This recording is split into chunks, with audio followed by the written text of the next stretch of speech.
दृशोर्ममग्रे शतमखमणिनीला चारुकल्हारहस्ता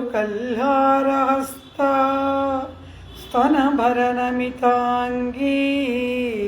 सान्द्रवत्सल्य सिन्धुः अलकविनिहिताभिस्रग्भिराकृष्टनाथा विलसतु हृदि गोदा विष्णुचित्तात्मजानः अनुकलतनुकाण्डालिङ्गनारम्भ शुम्भत् प्रतिदिशभुजशाखश्रीसखा नोकहर्दिः स्तननयनगुलुच्छस्फार पुष्पद्विरेफा रचयतु मयि लक्ष्मी कल्पवल्ली कटाक्षान्।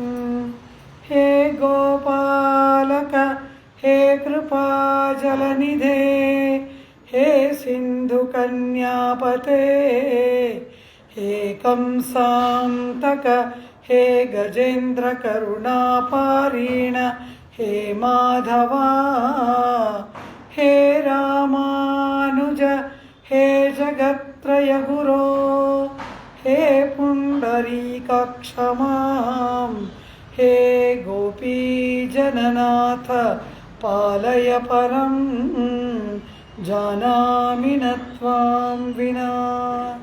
नीलातुङ्गस्तनगिरितटी सुप्तमुद्बोध्य कृष्णं पारार्थ्यं स्वं श्रुतिशतशिरःसिद्धमध्यापयन्ती सोच्छिष्टायां सजिनिगलितं यावलात्कृत्य भुङ्क्ते गोदा तस्यै नमैदमिदं भूय एवास्तु भूयः।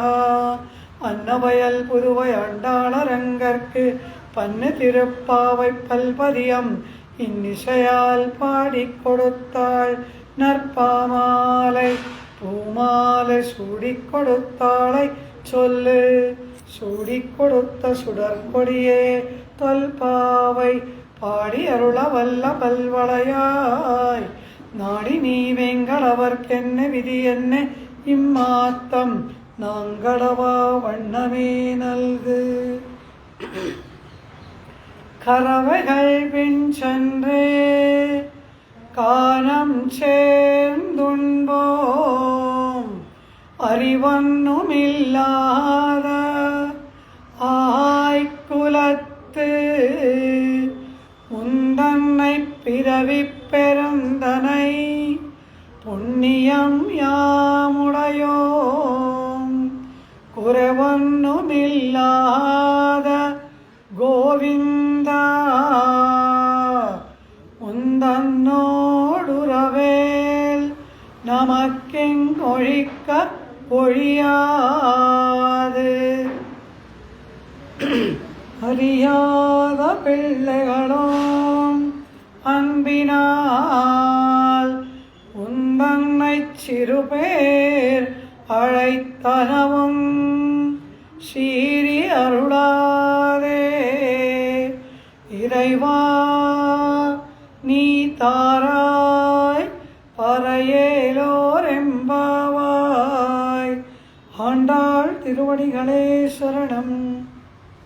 ಶ್ರೇಯಪತಿಯಾಗಿ ಅಖಿಲಹೇಯ ಪ್ರತ್ಯನೀಕ ಸಮಸ್ತ ಕಲ್ಯಾಣೈಕ ತಾನನಾದ ಪರಮಾತ್ಮ ಶ್ರೀ ಕೃಷ್ಣಾವತಾರವನ್ನು ಮಾಡಿ ಗೋಕುಲದಲ್ಲಿ ಅವತರಿಸಿದಾಗ ಅವನಿಗೆ ಸಜಾತೀಯರಾಗಿ ಹುಟ್ಟಿದಂತಹ ಸಮಸ್ತ ಗೋಪಕನಿಕೆಯರು ಕೂಡ ಆ ಪರಮಾತ್ಮನನ್ನು ಪತಿಯಾಗಿ ಪಡೆಯುವುದಕ್ಕಾಗಿ ಮಾಡಿದ ವ್ರತವನ್ನು ದೇವಿ ಗೋದಾ ಅನುಕಾರ ಮಾಡುತ್ತಾ ಶ್ರೀವಿಲ್ಲಿಪುತ್ತೂರಿನಲ್ಲಿರುವ ತನ್ನ ಸಖಿಯರನ್ನೇ ಗೋಪಬಾಲಕಿಯರನ್ನಾಗಿಯೂ ಆ ವಟದಳಶಾಹಿಯ ಮಂದಿರವನ್ನೇ ನಂದಗೋಪ ಭವನವಾಗಿಯೂ ಅಭಿನಿವೇಶ ಮಾಡಿ ದೇವಿ ಆಂಡಾಳ್ ಕೃಷ್ಣಾನುಸಂಧಾನದಲ್ಲಿ ಪೂರ್ಣವಾಗಿ ತೊಡಗಿ ಆ ಪರಮಾತ್ಮನನ್ನು ಉನ್ನೆ ಎರುತ್ತಿತ್ತು ಒಂದೋಂ ಪರೆತರದಿಯಾಗಿಲ್ ಎಂಬಂತೆ ನಿನ್ನನ್ನೇ ನಾವು ಬಯಸಿ ಬಂದೆವು ಎಂಬುದಾಗಿ ಕೇಳಿ ಹಾಗೆ ಆ ಪರಮಾತ್ಮನನ್ನು ಪಡೆಯುವುದಕ್ಕೆ ಬೇಕಾದ ಆತ್ಮಗುಣಗಳನ್ನು ಪ್ರಾರ್ಥನೆ ಮಾಡಿ ಮಾರ್ಗಳಿ ನೀರಾಡುವಾನ್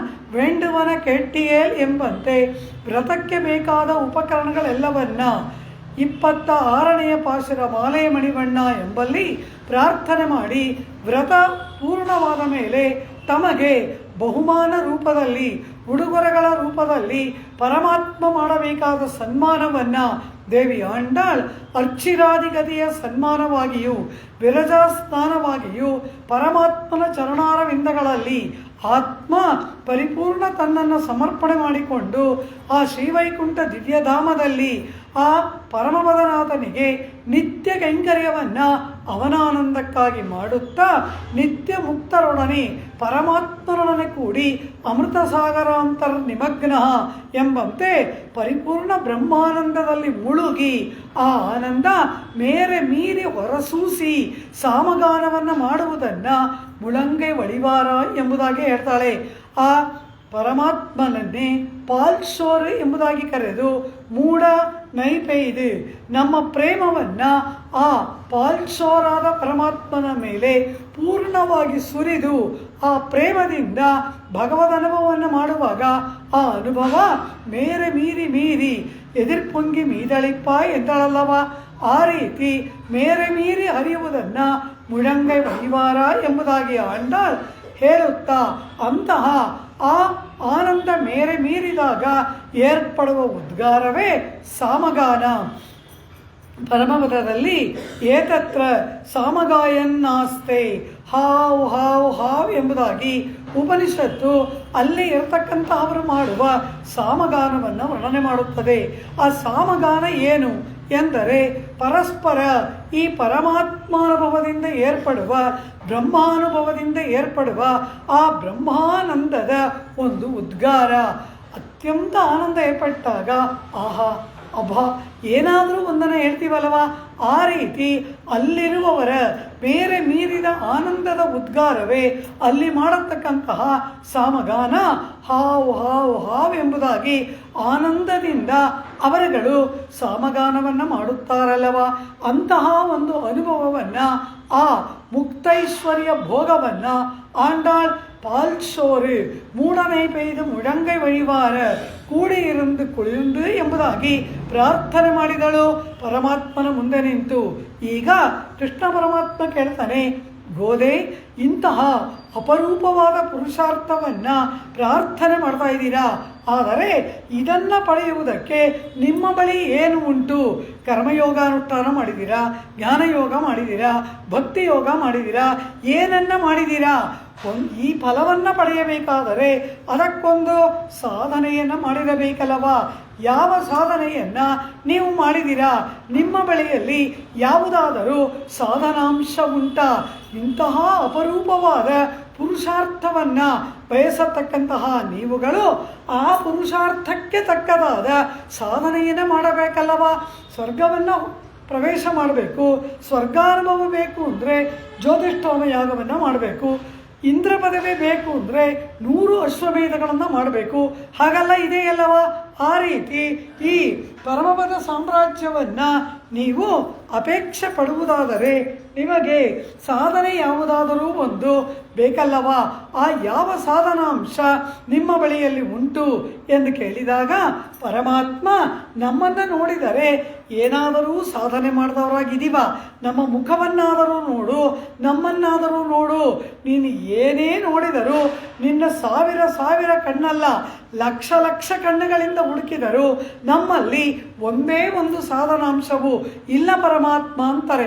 ಆಗ ಏನೂ ಸಾಧನೆ ಮಾಡದೆ ಹೋದರೆ ಇದನ್ನು ಕೊಡೋದು ಹೇಗೆ ಅಂದರೆ, ಪರಮಾತ್ಮ ನಮಗೆ ನೀನೇ ಸಾಧನ, ನಿನ್ನನ್ನು ಆಶ್ರಯಿಸಿ ಬಂದಿದ್ದೇವೆ, ನಮಗೆ ಕರ್ಮಜ್ಞಾನ ಭಕ್ತಿ ಯೋಗಗಳ ಸ್ಥಾನದಲ್ಲ ನೀನಲ್ಲವಾ ಇದೆಯಾ, ನಿನ್ನನ್ನಲ್ಲವಾ ಆಶ್ರಯ ಮಾಡಿದ್ದೇವೆ ಎಂಬುದಾಗಿ ತಿಳಿಸುತ್ತಾ ತಮ್ಮ ಆಕಿಂಚನ್ಯವನ್ನು ಅನನ್ಯಗತಿತ್ವವನ್ನು ಮುಂದಿಟ್ಟು ಉಪಾಯಾಂತರ ಶೂನ್ಯತ್ವ, ಇತರ ಉಪಾಯಗಳಲ್ಲಿ ತಮಗೆ ಯಾವುದೇ ವಿಧವಾದ ಸಂಬಂಧವೋ ಸಂಪರ್ಕವೋ ಇಲ್ಲ, ಪರಮಾತ್ಮನೇ ತಮಗೆ ಸಾಧನ ಎಂಬತಕ್ಕಂತಹ ಉಪಾಯ ವರ್ಣವನ್ನು ಉಪಾಯ ಅಧ್ಯವಸಾಯವನ್ನು, ಉಪಾಯ ನಿಷ್ಠೆಯನ್ನು ಮುಂದೆ ಇಟ್ಟು ಆ ಪರಮಾತ್ಮನ ಬಳಿಯಲ್ಲಿ ಪುರುಷಾರ್ಥವನ್ನು ಪ್ರಾರ್ಥನೆ ಮಾಡತಕ್ಕಂತಹ ತಿರುಪ್ಪಾವೈ ದಿವ್ಯಶಾಸ್ತ್ರದ ಶರಣಾಗತಿ ಸಾರವನ್ನು ನಿರೂಪಣೆ ಮಾಡತಕ್ಕಂತಹ ಅದ್ಭುತವಾದ ಪಾಶುರವೇ ತಿರುಪ್ಪಾವೈ ದಿವ್ಯಶಾಸ್ತ್ರದ 28ನೆಯ ಪಾಶುರ.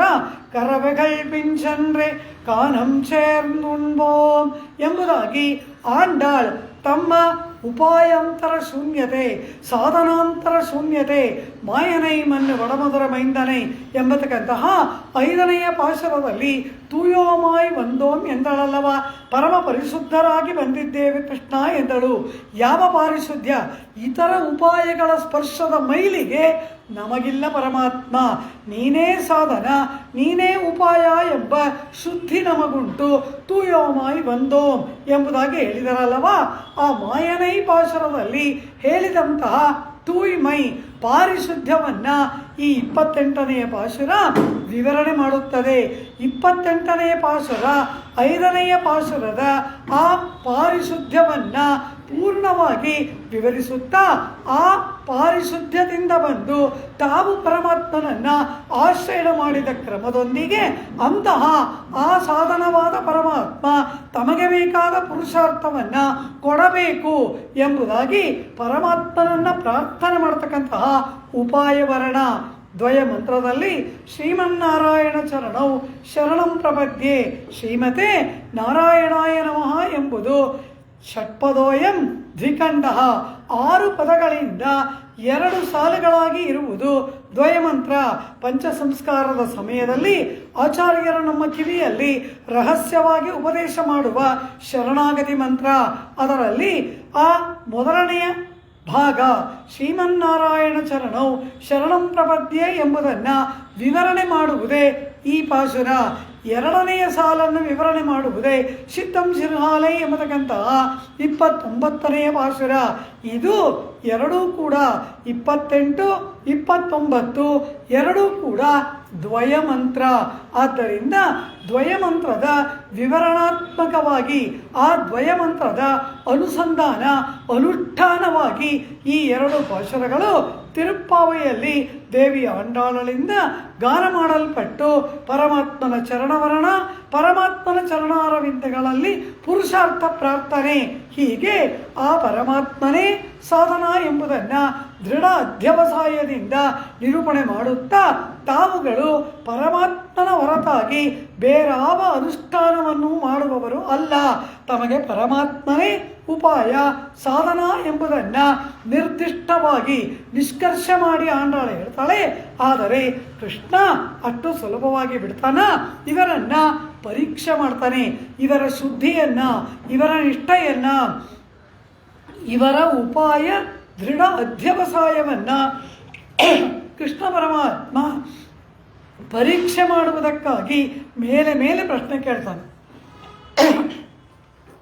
ಮಾಲೆ ಮಣಿವಣ್ಣ ಪಾಶುರದಲ್ಲಿ ಏನು ಕೇಳ್ದ? ಪರೈ ಅಂತ ಏನೋ ಕೇಳ್ತಾ ಇದ್ದೀರಾ, ನಿನ್ನನ್ನು ಅರ್ಥಿಸಿ ಬಂದೆವು ಅಂತೀರ, ಪರೈ ಅಂತೀರಲ್ಲ ಅದೇನು ಅಂತ ಕೇಳ್ದ. ಆ ಪರೈಗೆ ಬೇಕಾದ ಏನು ಅಂತ ಕೇಳ್ದ. ಒಂದೊಂದಾಗಿ ಇವರನ್ನು ಪರಮಾತ್ಮ ಶೋಧನೆ ಮಾಡುತ್ತಾನೆ. ಇವರ ಉಪಾಯ ದೃಢ ಅಧ್ಯವಸಾಯವನ್ನು ಪರಮಾತ್ಮ ಶೋಧನೆ ಮಾಡುವುದು ಈ ಎಲ್ಲ ಪಾಶುರಗಳ ಹಿನ್ನೆಲೆ. ಇವರು ಅದನ್ನೇ ಕೇಳಿದ್ರಲ್ವಾ, ಯಾಂ ಬಂದ ಕಾರ್ಯಂ ಆರಾಯಿಂದರುಳ್, ನಾವು ಹೇಗೆ ಬಂದ್ವಿ, ಏನು ಮಾಡಿದ್ವಿ, ಯಾಕೆ ಬಂದಿದ್ವಿ ಎಲ್ಲವನ್ನ ವಿಮರ್ಶೆ ಮಾಡು ಎಂಬುದಾಗಿ ಇವರು ಬೇಡಿದರಲ್ಲವ. ಅದರಂತೆ ಪರಮಾತ್ಮ ಇವರನ್ನು ಕೇಳ್ತಾನೆ. ಈ ರೀತಿಯಾದ ಮುಕ್ತೈಶ್ವರ್ಯ ಭೋಗ ಬೇಕು ಎಂಬುದಾಗಿ ಕೇಳಿದರಲ್ಲ, ಅದಕ್ಕೆ ನಿಮ್ಮ ಬಳಿಯಲ್ಲಿ ಇರ್ತಕ್ಕಂತಹ ಸಾಧನ ಯಾವುದು? ನೀವು ಕೇಳಿದ್ದು, ಇನ್ನೂ ಕೇಳುವಂತಹದ್ದು, ಇನ್ನು ಏನೇನು ಕೇಳ್ತಿರೋ ಎಲ್ಲವನ್ನ ನಾನು ಕೊಡಬೇಕಾದ್ರೆ ನಿಮ್ಮ ಆಚಾರ ವಿಚಾರಗಳನ್ನು ನಾನು ಅರಿಯಬೇಕು. ನಿಮ್ಮ ಅನುಷ್ಠಾನಗಳು, ನಿಮ್ಮ ಅನುಸಂಧಾನ ಏನನ್ನು ಬಯಸಿದ್ವಿ, ಹೇಗೆ ಬಯಸಿದ್ವಿ, ಏನು ಸಾಧನಾಂಶ ಇದೆ, ಇದೆಲ್ಲವನ್ನು ತಿಳಿಯದೆ ನೀವು ಕೇಳಿದ್ದೆಲ್ಲವನ್ನ ನೀಡುವುದು ಹೇಗೆ ಎಂಬುದಾಗಿ ಆ ಪರಮಾತ್ಮ ಹೇಳಿದಾಗ ಆಂಡಾಳು ಹೇಳ್ತಾಳೆ, ನಮ್ಮನ್ನು ನೋಡಿದರೆ ಏನಾದರೂ ಸಾಧನಾನುಷ್ಠಾನ ಮಾಡಿದವರಾಗಿದ್ದೀವ, ನಮ್ಮ ಮುಖ ನೋಡು, ನಮ್ಮ ಲಕ್ಷಣ ನೋಡು, ನಾವು ಹೇಗಿದ್ದೀವಿ ಎಂಬುದಾಗಿ ಹೇಳಿದಾಗ ಏನಾಗಿದೆ ನಿಮಗೆ ಅಂತ ಕೇಳಿದಾಗ ತಮ್ಮ ಉಪಾಯ ಶೂನ್ಯತ್ವವನ್ನು ತಾವು ಏನೇನು ಮಾಡಿದ್ವಿ, ಏನೇನು ಅನುಷ್ಠಾನ ಮಾಡಿದ್ವಿ, ಏನು ಅನುಸಂಧಾನದಿಂದ ಏನು ಸಾಧನೆ ಆಗಿದೆ ಅದನ್ನು ಹೇಳುವಂತೆ ಆಂಡಾಳು ಹೇಳ್ತಾಳೆ. ಕೃಷ್ಣ ಪರಮಾತ್ಮ ನಾವು ನಮ್ಮ ಸಾಮಾನ್ಯ ಗೊಲ್ಲ ಜೀವನವನ್ನು ಬಿಟ್ಟು ಬೇರೆ ಏನೂ ಅರಿತವರಲ್ಲ, ನಮಗೆ ಏನೂ ತಿಳಿಯದು, ಏನೂ ಅರಿತವರಲ್ಲ ಎಂಬುದಾಗಿ ಇವಳು ಹೇಳಿದಾಗ ಕೃಷ್ಣ ಪರಮಾತ್ಮ ಆ ಗೊಲ್ಲ ಜೀವನದಲ್ಲಿ ಏನು ಮಾಡಿದ್ರಿ ಅಂತ ಕೇಳಿದಾಗ, ಕರವೈಗಳ್ ಪಿಂಚನ್ರಿ ಕಾನಂ ಸೇರ್ந்து ಉಣ್ಬೋಂ. ಕರವೈಗಳ್ ಹಾಲನ್ನು ಕರೆಯತಕ್ಕಂತಹ, ಕರವೈ ಅಂದರೆ ಹಾಲನ್ನು ಕೊಡುವ ಹಸುಗಳು, ಕರವೈ ಹಾಲನ್ನು ಕೊಡ್ತಕ್ಕಂತಹ ಹಸುಗಳ ಹಿಂದೆ ನಾವು ಪಿಂಚನ್ರೇ ಅವುಗಳ ಹಿಂದೆ ಹೋಗಿ ನಾವು ಮಾಡಿದ್ದೇನು, ಕಾನಂ ಕಾಡನ್ನು ಸೇರ್ದು ಸೇರಿ ಉಣ್ಬೋಂ ಊಟ ಮಾಡಿದೆವು ಕೃಷ್ಣ. ಇದೊಂದು ಸಾಧನೆನಾ? ಹಾಲು ಕೊಡುವ ಹಸುಗಳ ಹಿಂದೆ ಅವು ಮೇಯುವುದಕ್ಕೆ ಕಾಡಿಗೆ ಹೋಗುತ್ತೆ, ಅವುಗಳ ಹಿಂದೆ ನಾವು ಕೂಡ ಕಾಡಿಗೆ ಹೋಗಿ ಆ ಹಸುಗಳು ಹೇಗೆ ಮೇವನ್ನು ಮೇಯುತ್ತದೆಯೋ ನಾವು ಹಾಗೆ ಕಣ್ಣು ಮೂಗಲ್ ಬರೋ ತನಕ ತಿಂದ್ವಿ. ಇದು ಒಂದು ಸಾಧನೆಯಾ ಕೃಷ್ಣ? ಕರವೆಗಳ್ ಪಿಂಚನ್ರಿ ಕಾನಂ ಸೇರ್ந்து ಉಣ್ಬೋಂ ಎಂಬುದಾಗಿ ಇವಳು ಹೇಳಿದಾಗ ಆ ಪರಮಾತ್ಮ ಇವರನ್ನು ನೋಡಿ ಕೇಳ್ತಾನೆ, ಸಾಂಗವಾಗಿ ವೇದಾಧ್ಯಯನವನ್ನು ಮಾಡಿ ಆಚಾರ್ಯರನ್ನು ಶುಶ್ರೂಷೆ ಮಾಡಿ ಅದರಿಂದ ಅರ್ಥಜ್ಞಾನ ಏರ್ಪಟ್ಟು ಆ ಶಾಸ್ತ್ರೋಕ್ತವಾದ ವಿಹಿತ ಕರ್ಮಗಳನ್ನು ಅನುಷ್ಠಾನ ಮಾಡಬೇಕು. ಮೊದಲು ಬೇಕಾದದು ಆಹಾರ ಶುದ್ಧಿ ಮೊದಲಿರಬೇಕು. ಆಹಾರ ಶುದ್ಧ ಸತ್ವಶುದ್ಧಿ ಎಂಬುದಾಗಿ ಗೀತೆಯಲ್ಲಿ ಪರಮಾತ್ಮ ಹೇಳ್ಬಿಟ್ಟ. ನೀನು ತಿನ್ನುವ ಆಹಾರ ಶುದ್ಧವಾಗಿಲ್ಲ ಅಂದರೆ ನೀನು ಏನೂ ಮಾಡಲಾರೆ ಎಂದ್ಬಿಟ್ಟ ಪರಮಾತ್ಮ. ಮೊದಲು ಬೇಕಾದ್ದೇನು? ಆಹಾರ ಶುದ್ಧಿ. ನಾವು ತಿನ್ನತಕ್ಕಂತಹ ಕಾರಣ ಏನು ಅಂದರೆ ನಮ್ಮ ಎಲ್ಲ ಮನೋನೈರ್ಮಲ್ಯ ಶುದ್ಧಿ ಎಲ್ಲಕ್ಕೂ ಕಾರಣ ಈ ಶರೀರ. ಈ ಶರೀರ ಮಾಧ್ಯಮ ಕಲು ಧರ್ಮ ಸಾಧನಂ ಅಂತ ಶರೀರವನ್ನು ಇಟ್ಟೆ ಎಲ್ಲ ಸಾಧನೆಗಳನ್ನು ಮಾಡಬೇಕಲ್ಲವ. ಆದ್ದರಿಂದ ಆ ಶರೀರದಲ್ಲಿ ಸತ್ವಗುಣ ಉದ್ರೇಕವಾಗತಕ್ಕಂತಹ ಸತ್ವಗುಣವು ತಲೆ ಎತ್ತಿ ಇದು ಕೇವಲ ಸಾತ್ವಿಕವಾದ ಕಾರ್ಯವನ್ನೇ ಮಾಡುವಂತೆ ಮೋಕ್ಷದಲ್ಲಿ ಅಪೇಕ್ಷೆ ಏರ್ಪಟ್ಟು ಪರಮಾತ್ಮ ಕೈಂಕರ್ಯ ಮಾಡಿ ಆ ಮುಕ್ತೈಶ್ವರ್ಯ ಭೋಗಕ್ಕಾಗಿ ಇವನು ಎಲ್ಲ ವಿಧವಾದ ಚಿಂತನ ಧ್ಯಾನಗಳನ್ನು ಮಾಡಬೇಕಾದ್ರೆ ಶರೀರ ಬೇಕು. ಆ ಶರೀರ ಶುದ್ಧವಾಗಿರಬೇಕು. ಎಷ್ಟೇ ಶುದ್ಧವಾದ ತೀರ್ಥವಾದರೂ ಕೂಡ ಅದನ್ನು ಮಣ್ಣಾಗಿರುವ ಪಾತ್ರೆ ಎಲ್ಲ ಹಾಕ್ಬಿಟ್ರೆ ಆ ತೀರ್ಥವೆಲ್ಲ ಮಣ್ಣಾಗಿ ಬಿಡುತ್ತದೆ ಅಲ್ಲವ. ಆ ರೀತಿ ನಾನು ಧ್ಯಾನ ಮಾಡ್ತೀನಿ, ನನ್ನ ಮನಸ್ಸು ಶುದ್ಧವಾಗಿದೆ, ಏನು ತಿಂದರೆ ಏನು ಅಂದರೆ ಅದನ್ನು ಶಾಸ್ತ್ರ ಒಪ್ಪೋದಿಲ್ಲ. ಇಲ್ಲಿ ಆಹಾರ ಶುದ್ಧವು ಸತ್ವಶುದ್ಧಿ ಎಂಬುದಾಗಿ ಕೃಷ್ಣ ಪರಮಾತ್ಮ ಗೀತೆಯಲ್ಲಿ ಸಿದ್ಧಾಂತ ಮಾಡಿಬಿಟ್ಟ. ತಿನ್ನುವ ಆಹಾರ ಶುದ್ಧವಿಲ್ಲ ಅಂದರೆ ಏನನ್ನು ಮಾಡುವುದಕ್ಕೂ ಸಾಧ್ಯವಿಲ್ಲ. ಸಾತ್ವಿಕತೆ ಇರೋಲ್ಲ, ಮನಸ್ಸು ಶುದ್ಧವಾಗಿರೋಲ್ಲ, ನೆಮ್ಮದಿಯಾಗಿರಲ್ಲ. ರಜಸ್ತಮೋ ಗುಣಗಳು ಅಧಿಕವಾಗಿ ಬಿಟ್ಟರೆ ಸಾತ್ವಿಕಾಂಶ ಕಡಿಮೆಯಾದರೆ ಪರಮಾತ್ಮನ ಕಡೆಗೆ ಮನಸ್ಸು ಹೋಗೋಲ್ಲ. ಆದ್ದರಿಂದ ಅದು ಮೊದಲಬೇಕು. ಆಹಾರ ಶುದ್ಧಿ ಮೊದಲಿರಬೇಕು. ಆಹಾರ ಶುದ್ಧಿಯಿಂದ ಗುರುವನ್ನು ಆಶ್ರಯ ಮಾಡಿ ಸಾಂಗವಾಗಿ ವೇದಾಧ್ಯಯನಾದಿಗಳನ್ನು ಮಾಡಬೇಕು. ಅನಂತರ ಆ ಶಾಸ್ತ್ರವನ್ನು ಅರಿತ ಮೇಲೆ ಶಾಸ್ತ್ರೋಕ್ತವಾದ ಕರ್ಮಗಳನ್ನು ಮಾಡಬೇಕು. ಆಯಾಯ ವರ್ಣಕ್ಕೆ ಅಂತ ಕರ್ಮಗಳೆಲ್ಲ ಹೇಳಲ್ಪಟ್ಟಿದೆ ವೇದದಲ್ಲಿ. ಅವನದ್ದನ್ನು ಇವನು ಮಾಡಬಾರ್ದು, ಇವನದನ್ನು ಅವನು ಮಾಡಬಾರ್ದು. ಇವನಿಗೆ ಏನು ಹೇಳಿದೆ ಶಾಸ್ತ್ರ, ಅವನವನಿಗೆ ಏನೇನು ಹೇಳಿದೆ ಅದನ್ನು ಅವನವನು ಮಾಡಬೇಕು. ಯಾರಿಗೋ ಹೇಳಿದ್ದನ್ನು ಯಾರೋ ಮಾಡೋದಲ್ಲ. ಡಯಾಬಿಟೀಸ್ಗಿರೋ ಔಷಧಿಯನ್ನು ಡಯಾಬಿಟಿಸೇ ಇಲ್ಲದೇ ಇರೋನು ತಿನ್ನೋಕ್ಕಾಗುತ್ತಾ? ಆಗ ಅವ್ನಿಗೆ ಇಲ್ಲದೇ ಇರೋ ಕಾಯಿಲೆ ಪ್ರಾರಂಭವಾಗುತ್ತೆ. ಅದನ್ನು ಕೃಷ್ಣ ನಿಷ್ಕರ್ಷೆಯಾಗಿ ಗೀತೆಯಲ್ಲಿ ಹೇಳ್ತಾನೆ. ಅವನವನ ವರ್ಣಾಶ್ರಮ ಧರ್ಮಕ್ಕೆ ಏನೇನನ್ನು ಶಾಸ್ತ್ರ ಹೇಳುತ್ತೋ ಆಯಾಯ ವಿಹಿತ ಕರ್ಮಗಳನ್ನು ಅನುಷ್ಠಾನ ಮಾಡಿದಾಗ ಪಾಪಗಳ ಭಾರ ಕಡಿಮೆಯಾಗುತ್ತೆ, ಪಾಪಕ್ಷಯವಾಗುತ್ತೆ. ಧರ್ಮೇಣ ಪಾಪಂ ಅಪನುದತಿ. ಶಾಸ್ತ್ರೋಕ್ತವಾದ ಇವನ ವರ್ಣಾಶ್ರಮ ಧರ್ಮಗಳಿಗೆ ಅನುಗುಣವಾದ ಕರ್ಮಗಳನ್ನು ಇವನು ಅನುಷ್ಠಾನ ಮಾಡುವುದರಿಂದ ಇವನಿಗೆ ಪಾಪಕ್ಷಯ ಏರ್ಪಡುತ್ತದೆ. ಯಾವಾಗ ಪಾಪಗಳ ಭಾರ ಕಡಿಮೆಯಾಯಿತು ಭಾವಶುದ್ಧಿ ಏರ್ಪಡುತ್ತೆ. ಭಾವಶುದ್ಧಿ ಏರ್ಪಟ್ಟಾಗ ಇಂದ್ರಿಯಗಳು ವಶವಾಗುತ್ತದೆ. ಇಂದ್ರಿಯಗಳು ವಶವಾದಾಗ ಆ ಇಂದ್ರಿಯಗಳು ಹೊರಗಿನ ವಿಷಯಗಳನ್ನು ನೋಡೋದು ಬಿಟ್ಟು ಒಳಮುಖವಾಗಿ ಆತ್ಮನನ್ನು ನೋಡುತ್ತೆ. ಆಗ ಆತ್ಮಯೋಗ ಏರ್ಪಟ್ಟು ಆ ಆತ್ಮನ ಒಳಗಿರುವ ಅಂತರ್ಯಾಮಿಯಾದ ಪರಮಾತ್ಮನ ಪರ್ಯಂತ ಹೋಗಿ ಆ ಪರಮಾತ್ಮನಲ್ಲಿ ಪ್ರೇಮ ಏರ್ಪಡುತ್ತದೆ. ಹೀಗೆ ಶಾಸ್ತ್ರೋಕ್ತವಾದ ವಿಹಿತವಾದ ಕರ್ಮಗಳನ್ನು ಭಗವದಾರಾಧನೆಯಿಂದ ಮಾಡುವುದೇ ಕರ್ಮಯೋಗ. ಆ ಕರ್ಮಯೋಗದಿಂದ ಪಾಪಗಳು ಭಾರ ಕಡಿಮೆಯಾಗಿ ಆತ್ಮದರ್ಶನವಾಗಿ ಆತ್ಮಯೋಗ ಏರ್ಪಡುವುದೇ ಜ್ಞಾನಯೋಗ. ಆ ಆತ್ಮನಿಗೆ ಅಂತರ್ಯಾಮಿಯಾದ ಪರಮಾತ್ಮನ ಸಾಕ್ಷಾತ್ಕಾರವಾಗಿ ಅವನ ಮೇಲೆ ಪ್ರೇಮ ಏರ್ಪಟ್ಟು ಅವನನ್ನು ಪಡೆಯುವುದಕ್ಕಾಗಿ ಆ ಪರಮಾತ್ಮನ ಮೇಲಿನ ಪ್ರೇಮವನ್ನು ಉಪಾಸನಾತ್ಮಕವಾಗಿ ಮಾಡುವುದೇ ಭಕ್ತಿಯೋಗ. ಹೀಗೆ ಕರ್ಮಯೋಗದಿಂದ ಜ್ಞಾನಯೋಗ, ಜ್ಞಾನಯೋಗದಿಂದ ಭಕ್ತಿಯೋಗ, ಹೀಗೆ. ಅಥವಾ ಕರ್ಮಯೋಗವೇ ಸ್ವತಂತ್ರವಾಗಿ ಮೋಕ್ಷಕ್ಕೆ ಸಾಧನ, ಜ್ಞಾನಯೋಗವೇ ಸಾಧನ, ಭಕ್ತಿಯೋಗವೇ ಸಾಧನ, ಹೀಗೂ ಏರ್ಪಡಬಹುದು. ಒಟ್ಟಿನಲ್ಲಿ ಇವೆಲ್ಲಕ್ಕೆ ಮೂಲ ಸಾಂಗವಾದ ಅಧ್ಯಯನ, ಆಹಾರ ಶುದ್ಧಿ ಇತ್ಯಾದಿಗಳು ಮೊದಲು ಬೇಕು. ಅದೆಲ್ಲ ಪ್ರಿಯಾಂಬಲ್. ಆ ಎಲ್ಲ ಅರ್ಹತೆ ಇದ್ದರೆ ಆಮೇಲೆ ವಿಹಿತ ಕರ್ಮ, ಆಮೇಲೆ ಭಾವಶುದ್ಧಿ, ಆಮೇಲೆ ಆತ್ಮದರ್ಶನ, ಆಮೇಲೆ ಪರಮಾತ್ಮ ದರ್ಶನ. ಇವೆಲ್ಲಕ್ಕೆ ಮೂಲ ಯಾವುದು ಅಂದರೆ ಆಹಾರ ಶುದ್ಧಿ, ಇವನ ವರ್ಣಾಶ್ರಮೋಚಿತವಾದ ಆಚರಣೆಗಳು. ಆ ರೀತಿ ಆ ಶ್ರವಣ ಮನನಾದಿಗಳನ್ನು ಮಾಡಿ ಆತ್ಮನ ಸ್ವರೂಪ ಪರಮಾತ್ಮ ಸ್ವರೂಪ ಇವೆಲ್ಲವನ್ನು ಅರಿತು ಗುರುಮುಖೇನ ಉಪದೇಶವನ್ನು ಪಡೆದು ಇವೆಲ್ಲವನ್ನು ಮಾಡಿದ ಮೇಲೆ ಆಮೇಲೆ ಕರ್ಮಯೋಗ, ಜ್ಞಾನಯೋಗ ಇತ್ಯಾದಿಗಳ ಅನುಷ್ಠಾನ. ಪರಮಾತ್ಮ ನಮಗೆ ಅದೇ ಇಲ್ವಲ್ಲ ಅಂದರು. ಏನು ಹೇಳಿದೆ? ಆಹಾರ ಶುದ್ಧಿಯಿಂದ ಇಲ್ಲವ, ನಮಗೆ ಅದೇ ಇಲ್ವಲ್ಲ ಪರಮಾತ್ಮ. ಏನು ಮಾಡ್ತೀವಿ? ಕರವೈಗಳ್ ಪಿಂಚಂದ್ರೆ ಕಾನಂ ಸೇರ್ந்து ಉಣ್ಬೋಂ ಎಂಬುದಾಗಿ ಸಾಂಗವಾಗಿ ವೇದಾಧ್ಯಯನವನ್ನು ಮಾಡಿ ಆಚಾರ್ಯರಾದ ಗುರುಗಳನ್ನು ಸೇವಿಸಿ ಕಲಿತದ್ದನ್ನು ಮತ್ತೆ ಮತ್ತೆ ಪುರಶ್ಚರಣ ಮಾಡಿ ಶಾಸ್ತ್ರಾಭ್ಯಾಸವನ್ನು ಮಾಡಿದವರು ನಾವಲ್ಲ ಪರಮಾತ್ಮ. ಆಚಾರ್ಯನ ಹಿಂದೆ ಹೋಗಬೇಕು, ಗುರುವಿನ ಹಿಂದೆ ಶಿಷ್ಯ ಹೋಗಿ ಅವನನ್ನು ಹಿಂಬಾಲಿಸಬೇಕು. ನಾವು ಯಾವುದರ ಹಿಂದೆ ಹೋದ್ವಿ? ಕರವೈಗಳ್ ಪಿಂಚಂದ್ರೆ ದನಗಳ ಹಿಂದೆ ಅಲ್ವಾ ನಾವು ಹೋದ್ವಿ. ದನ ಅಂದರೆ ಏನು? ಅಜ್ಞಾನಕ್ಕೆ ಪ್ರಸಿದ್ಧ. ದನವೇ ಅಂತ ಬೈತಾರೆ, ಬುದ್ಧಿ ಇಲ್ವಾ ನಿನಗೆ ಎಂಬುದಾಗಿ. ಬುದ್ಧಿಹೀನತೆಗೆ ಪ್ರಸಿದ್ಧವಾದದ್ದು ದನಗಳು, ಹಸುಗಳು. ಇವತ್ತು ಒಂದು ಕರುವನ್ನು ಪ್ರಸವಿಸುತ್ತೆ, ಗಂಡು ಕರುವನ್ನು. ಇನ್ನೊಂದು 2-3 ವರ್ಷ ಆದಮೇಲೆ ಆ ತನ್ನ ಮಗನ ಜೊತೆಯಲ್ಲೇ ಇದು ಸೇರಿಕೊಂಡು ಇನ್ನೊಂದು ಕರುವನ್ನು ಪ್ರಸವಿಸುತ್ತೆ. ಅದು ನನ್ನ ಮಗ, ಇವನ್ ನನ್ನ ತಮ್ಮ, ಇವನ್ ನನ್ನ ಅಣ್ಣ. ಈ ಬುದ್ಧಿಯೆಲ್ಲ ಆ ದನಗಳಿಗೆ ಇದೆಯಾ? ಇಷ್ಟರ ಮಟ್ಟಿಗೆ ಬುದ್ಧಿಶೂನ್ಯವಾಗಿ ಅಜ್ಞಾನಕ್ಕೆ ಪ್ರಸಿದ್ಧವಾದದ್ದು ದನಗಳು. ಆ ದನಗಳೇ ನಮಗೆ ಆಚಾರ್ಯರು. ಆಚಾರ್ಯನ ಹಿಂದೆ ಶಿಷ್ಯರು ಹೋಗಿ ವಿದ್ಯೆ ಎಲ್ಲ ಕಲಿತು ಅನುಷ್ಠಾನ ಎಲ್ಲ ಕಲಿಬೇಕು. ನಾವು ಯಾವುದ್ರ ಹಿಂದೆ ಹೋದ್ವಿ? ಕರವೈಗಳ್ ಪಿಂಚಂದ್ರೆ ದನಗಳ ಹಿಂದೆ ಅಲ್ಲವಾ ನಾವು ಹೋದೆವು. ಆಮೇಲೆ ಅದು ಕಾಡಿಗೆ ಹೋಗಿ ಏನು ಮಾಡುತ್ತೆ? ಮೇವನ್ನು ಮೇಯುತ್ತದೆ.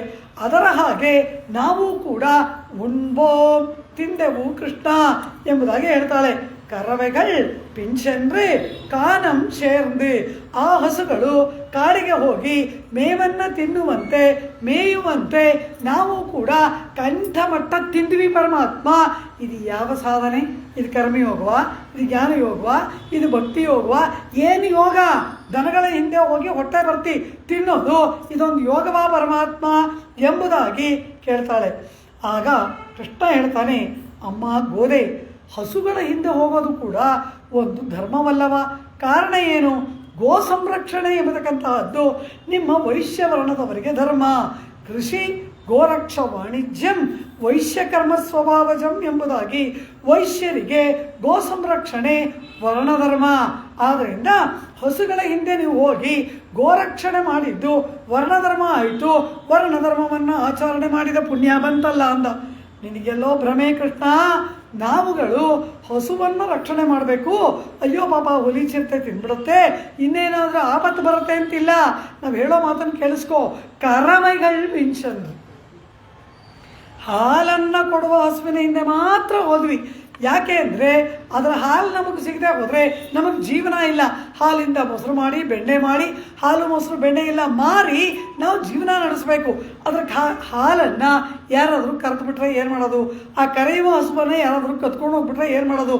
ಹೀಗೆ ನಮ್ಮ ಸ್ವಾರ್ಥಕ್ಕಾಗಿ ನಾವುಗಳು ಪಾಪ ಹಸುಗಳಿಗೆ ರಕ್ಷಣೆ ಇಲ್ಲದಿದ್ದರೆ ದುಷ್ಟ ಪ್ರಾಣಿಗಳಿಂದ ಆಪತ್ತು ಎಂಬ ಧರ್ಮ ಬುದ್ಧಿಯಿಂದ ನಾವು ಅವುಗಳ ಹಿಂದೆ ಹೋಗಲಿಲ್ಲ.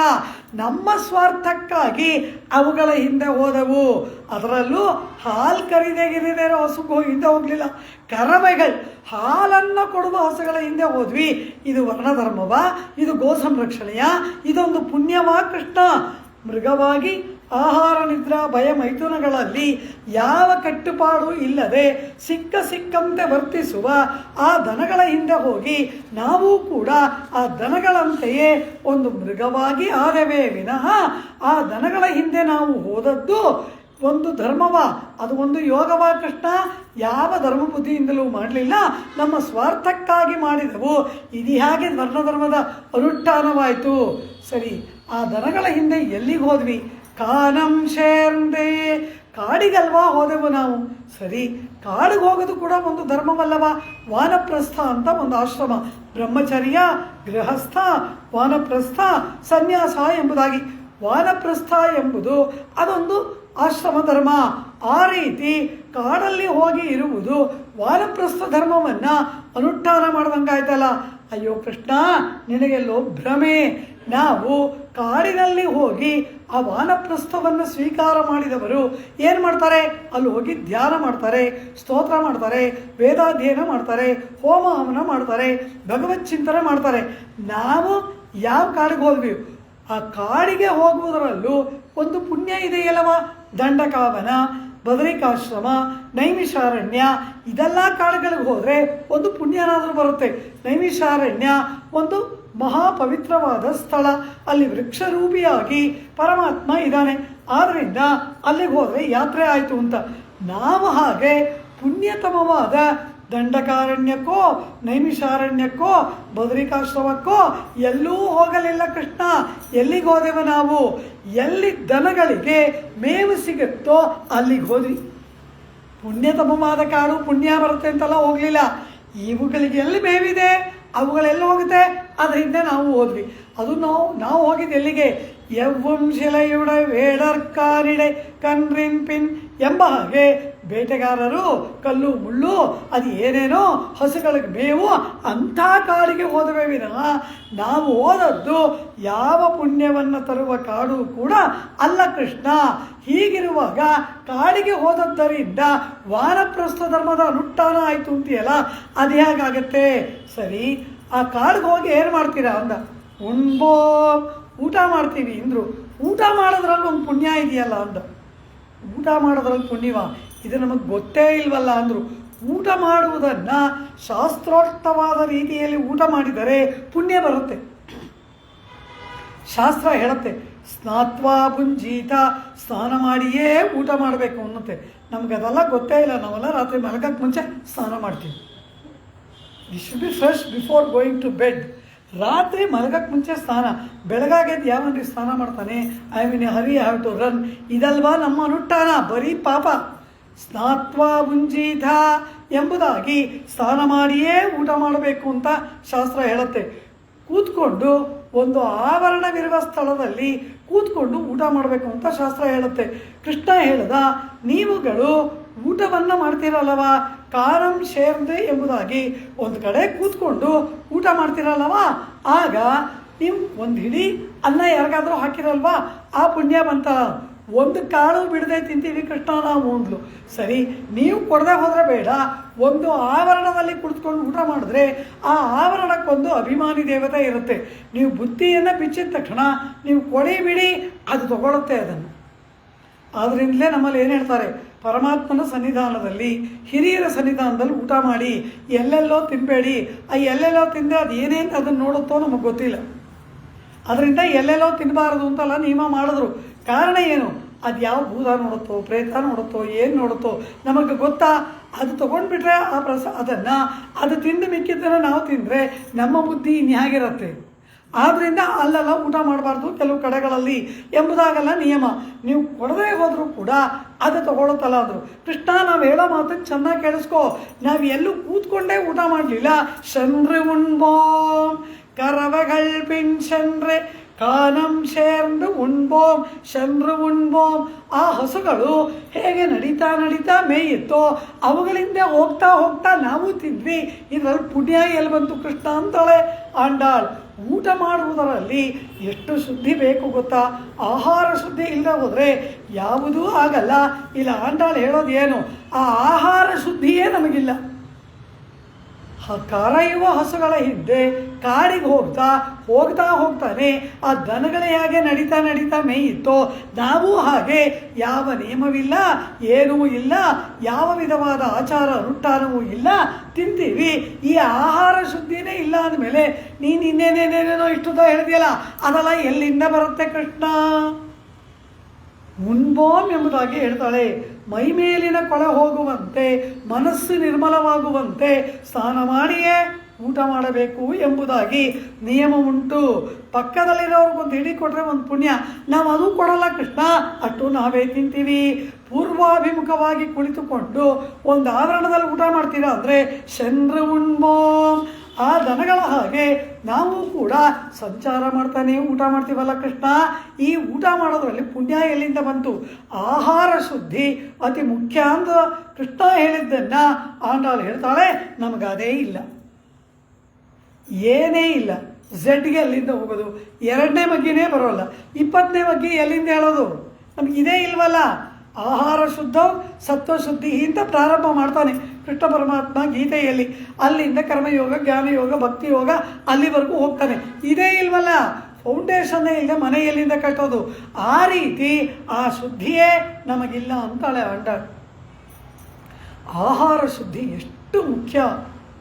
ಆಚಾರ್ಯ ರಾಮಾನುಜರು ಬ್ರಹ್ಮಸೂತ್ರಕ್ಕೆ ಭಾಷ್ಯವನ್ನು ರಚನೆ ಮಾಡ್ತಾ ಇರ್ತಾರೆ. ಆತ್ಮಲಕ್ಷಣದ ಬಗ್ಗೆ ಬ್ರಹ್ಮಸೂತ್ರದಲ್ಲಿ ಸೂತ್ರಗಳು, ಉಪನಿಷತ್ ವಾಕ್ಯಗಳು, ಅದಕ್ಕೆ ಅರ್ಥವನ್ನು ಬರೀಬೇಕು. ಆಗ ಆ ಅರ್ಥವನ್ನು ಬರೆಯುವ ಕಾಲದಲ್ಲಿ ಶೇಷತ್ವೇ ಸತಿ ಜ್ಞಾತೃತ್ವಂ ಅಂದರು. ಶೇಷತ್ವ ಜ್ಞಾತೃತ್ವ ಆತ್ಮನ ಲಕ್ಷಣ ಅಂದರು. ಇವರು ಹೇಳೋದನ್ನು ಅವರ ಶಿಷ್ಯರಾದ ಕೂರನಾಥರ್ ಕೂರತಾಳ್ವನ್ ಬರಿತಾ ಇದ್ದಾರೆ. ಆಚಾರ್ಯರು ಹೇಳಿರ್ತಾರೆ, ಈ ಶಿಷ್ಯರು ಸಾಮಾನ್ಯರಾದವರಲ್ಲ, ಮಹಾಘನ ವಿದ್ವಾಂಸರು. ಇವರು ಶಿಷ್ಯಂಗೆ ಹೇಳಿರ್ತಾರೆ, ನಾ ಹೇಳುವುದರಲ್ಲಿ ಏನಾದರೂ ಸಂಪ್ರದಾಯ ಶಾಸ್ತ್ರದಕ್ಕೆ ಪೂರಕವಾಗಿಲ್ಲ ಅಂದರೆ ನೀವು ಅದನ್ನು ಬರೀಬಾರ್ದು ಅಂತ ಹೇಳಿರ್ತಾರೆ. ಕೂರತ್ತಾಳ್ವನ್ ಲೇಖನಿ ಇಟ್ಬಿಟ್ರು. ಆಚಾರ್ಯರು ತಪ್ಪು ಮಾಡಿದ್ರು ಅಂತ ಹೇಳೋಲ್ಲ, ಬರೀತಾ ಇದ್ದವ್ರು ಲೇಖನಿ ಇಟ್ಟರು. ಏನಾಯಿತು ಅಂದರು, ಅವ್ರು ಏನು ಮಾತಾಡಲಿಲ್ಲ, ಸುಮ್ಮನಿದ್ದರು. ಆಗ ಆಚಾರ್ಯರು ಕೇಳ್ತಾರೆ, ಈ ದಿನ ನಾವು ಮಾಡಿದ ಭೋಜನದಲ್ಲಿ ಏನಾದರೂ ವ್ಯತ್ಯಾಸವಿದೆಯಾ ಅಂತ ಕೇಳೋದು. ಅಂದರೆ ಏನು? ಶಾಸ್ತ್ರಾರ್ಥಗಳನ್ನು ವಿಮರ್ಶೆ ಮಾಡ್ತಾ ಇರಬೇಕಾದ್ರೆ ಸರಿಯಾಗಿ ಶಾಸ್ತ್ರಗಳ ವಾಕ್ಯಗಳಿಗೆ ಅರ್ಥ ಸ್ಫುರಿಸಲಿಲ್ಲ ಅಂದರೆ ಆಹಾರದಲ್ಲಿ ದೋಷವಿದೆ ಅಂತ ಅರ್ಥ. ಏನೋ ಆಹಾರದಲ್ಲಿ ಅವರೆಲ್ಲ ಭಿಕ್ಷೆ ತೆಗೆದುಕೊಳ್ತಾ ಇದ್ರು. ಆದರೆ ಆ ಭಿಕ್ಷೆಯಲ್ಲಿ ಒಮ್ಮೆ ಅವರಿಗೆ ವಿಷವನ್ನು ಹಾಕಿದ್ದರಿಂದ ಅವರ ಗುರುಗಳು ಹೇಳಿದ್ರು, ಇನ್ಮೇಲೆ ನೀವು ಮನೆಗೆ ಹೋಗಿ ಭಿಕ್ಷೆ ತೆಗೆದುಕೊಳ್ಳೋದು ಬೇಡ, ಒಬ್ಬ ಶಿಷ್ಯರು ನಿಮಗೆ ಪ್ರಸಾದವನ್ನು ಮಾಡಿಕೊಡಲಿ ಅಂತ ರಾಮಾನುಜರ ಆಚಾರ್ಯರು ನೇಮನ ಮಾಡಿಬಿಟ್ರು.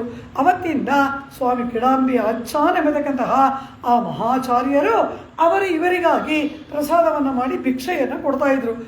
ಆದರೆ ಹೀಗೆ ಶಾಸ್ತ್ರ ವಿಚಾರದಲ್ಲಿ ಅವರು ಲೇಖನಿ ಇಟ್ಟಾಗ ಇವ್ರಿಗೆ ಗೊತ್ತಾಯಿತು ಏನೋ ವ್ಯತ್ಯಾಸ ಆಗಿದೆ ಅಂತ. ಕೂಡಲೇ ಕೇಳ್ತಾರೆ, ಇವತ್ತು ನಾವು ಭುಜಿಸಿದ ಭೋಜನ ಯಾವುದು ಅಂತ. ಗೊತ್ತಾಗಲಿಲ್ಲ.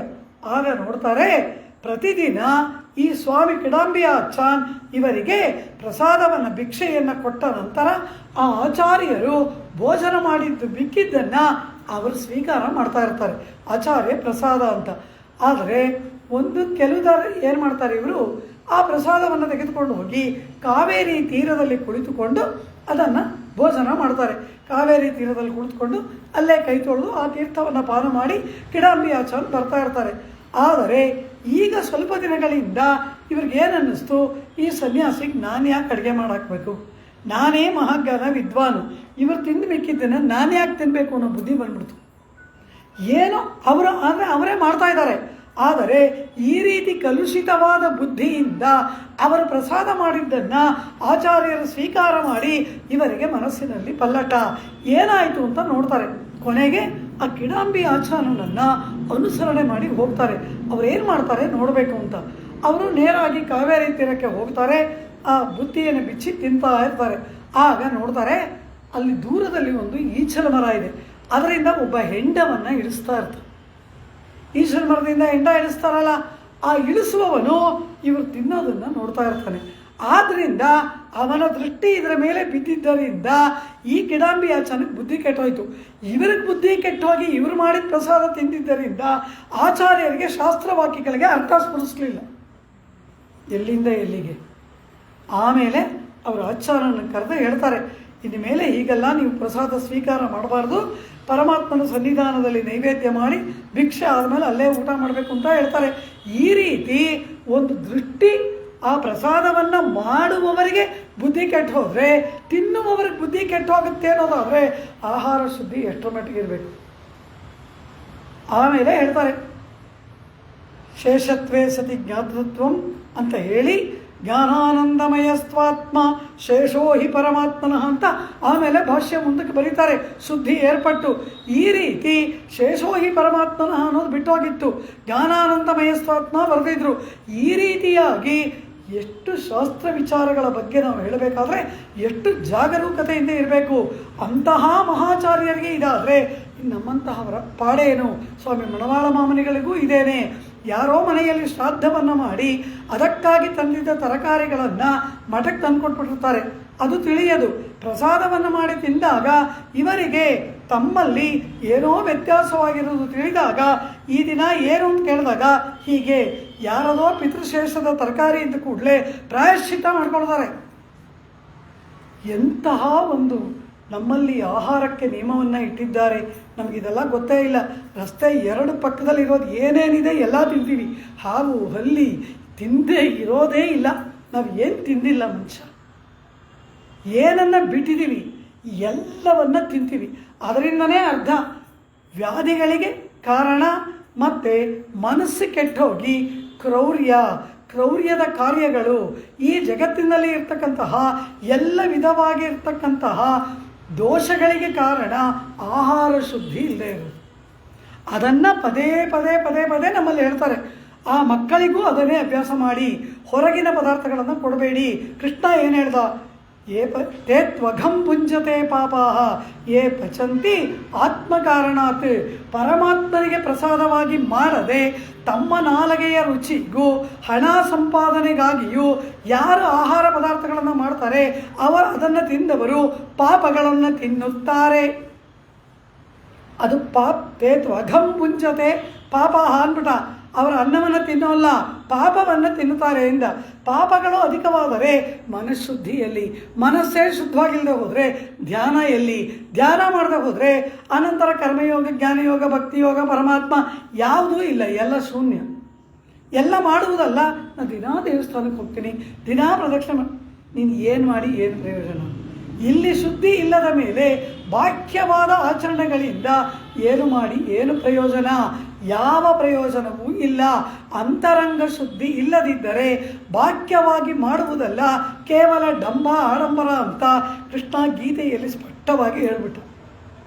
ಅದು ಕೂಡದು, ಯಾರಿಗಾಗಿಯೂ ಅಲ್ಲ.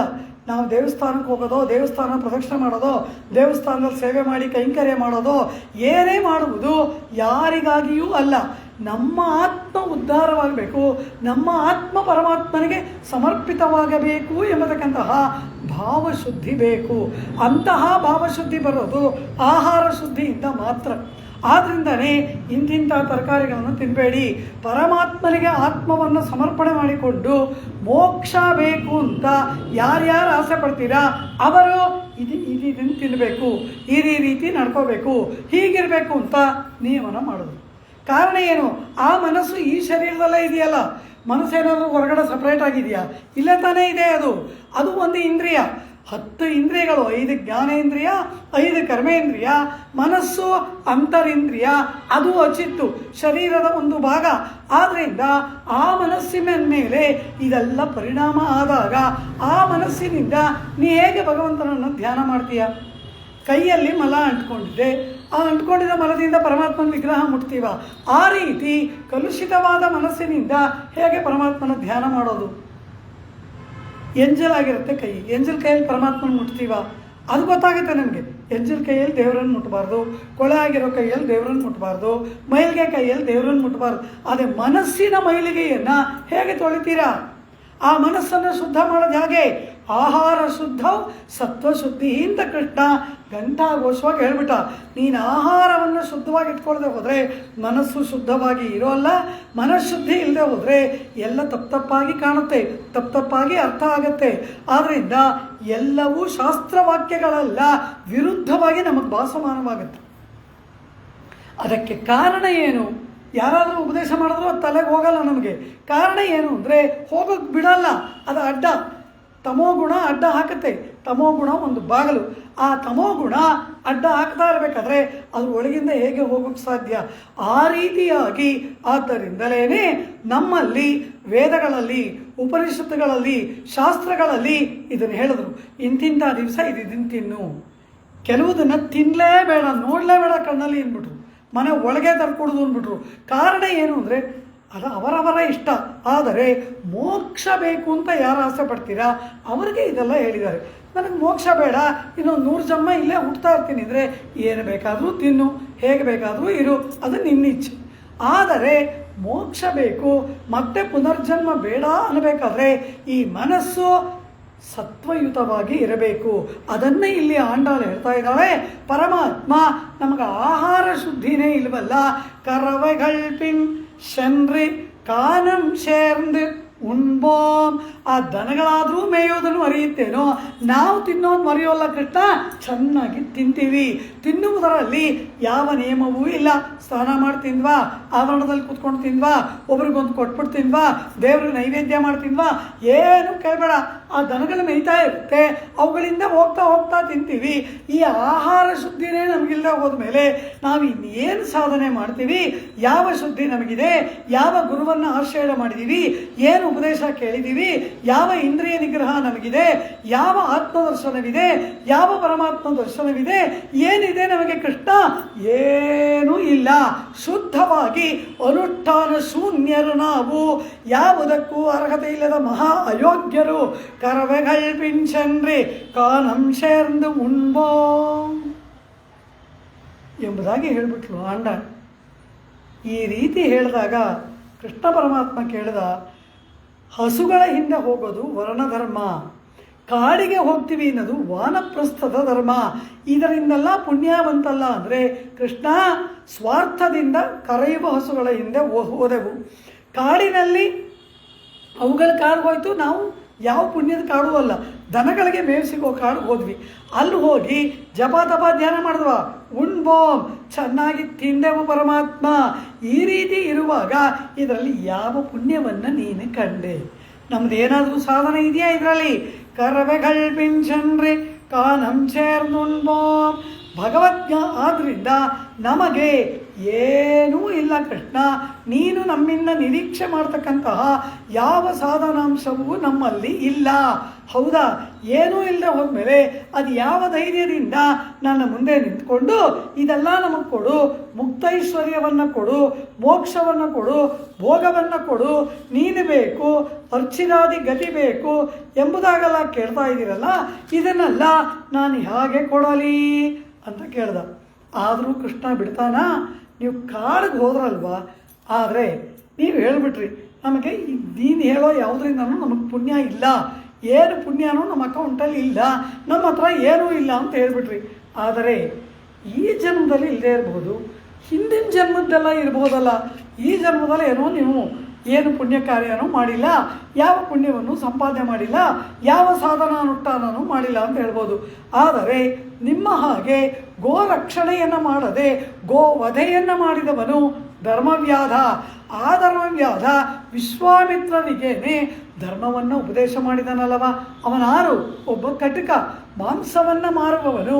ಮಹಾಭಾರತದಲ್ಲಿ ಬರುವ ಕತೆ.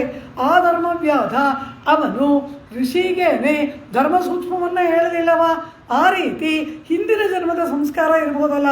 ಅದೇ ರೀತಿ ನಗರದಲ್ಲೇ ಇದ್ದು ಯಾವ ಕಾಡಿಗೂ ಹೋಗಿ ತಪಸ್ಸು ಮಾಡದೆ ಏನೂ ಮಾಡದೆ ದುಷ್ಟರಾದ ಕೌರವರ ನಡುವೆಯೇ ಇದ್ದಂತಹ ವಿದುರ ಧರ್ಮಜ್ಞಾನಿಯಾಗಿ ಇರಲಿಲ್ಲವ?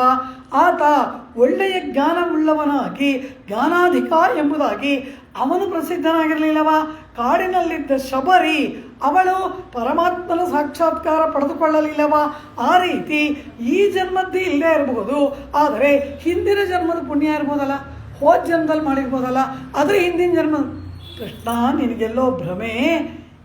ಹಿಂದಿನ ಜನ್ಮದಲ್ಲಿ ಇದ್ದಿದ್ರೆ ಈ ಜನ್ಮದಲ್ಲಿ ಯಾಕೆ ಜ್ಞಾನ ಶೂನ್ಯರಾಗಿರ್ತಾ ಇದ್ವಿ? ಈ ಜನ್ಮದಲ್ಲಿ ಜ್ಞಾನ ಶೂನ್ಯ ಅಂದಾಗ ಹಿಂದಿನ ಜನ್ಮದ್ದು ಏನೂ ಇಲ್ಲ ಅಂತ ಗೊತ್ತಾಯ್ತಾ? ಸರಿ, ಈಗಿಲ್ಲದೆ ಇರಬಹುದು, ಮುಂದಕ್ಕೆ ಬರ್ಬೋದಲ್ಲ ಅಂದ. ಅರಿವಿಗೆ ಪ್ರಸಕ್ತಿಯೇ ಇಲ್ಲ ಕೃಷ್ಣ. ಅರಿವೊನ್ನುಮಿಲ್ಲಾದ ಆಯ್ಕುಲತ್ತೆ ಎಂಬುದಾಗಿ ಹೇಳ್ತಾಳೆ.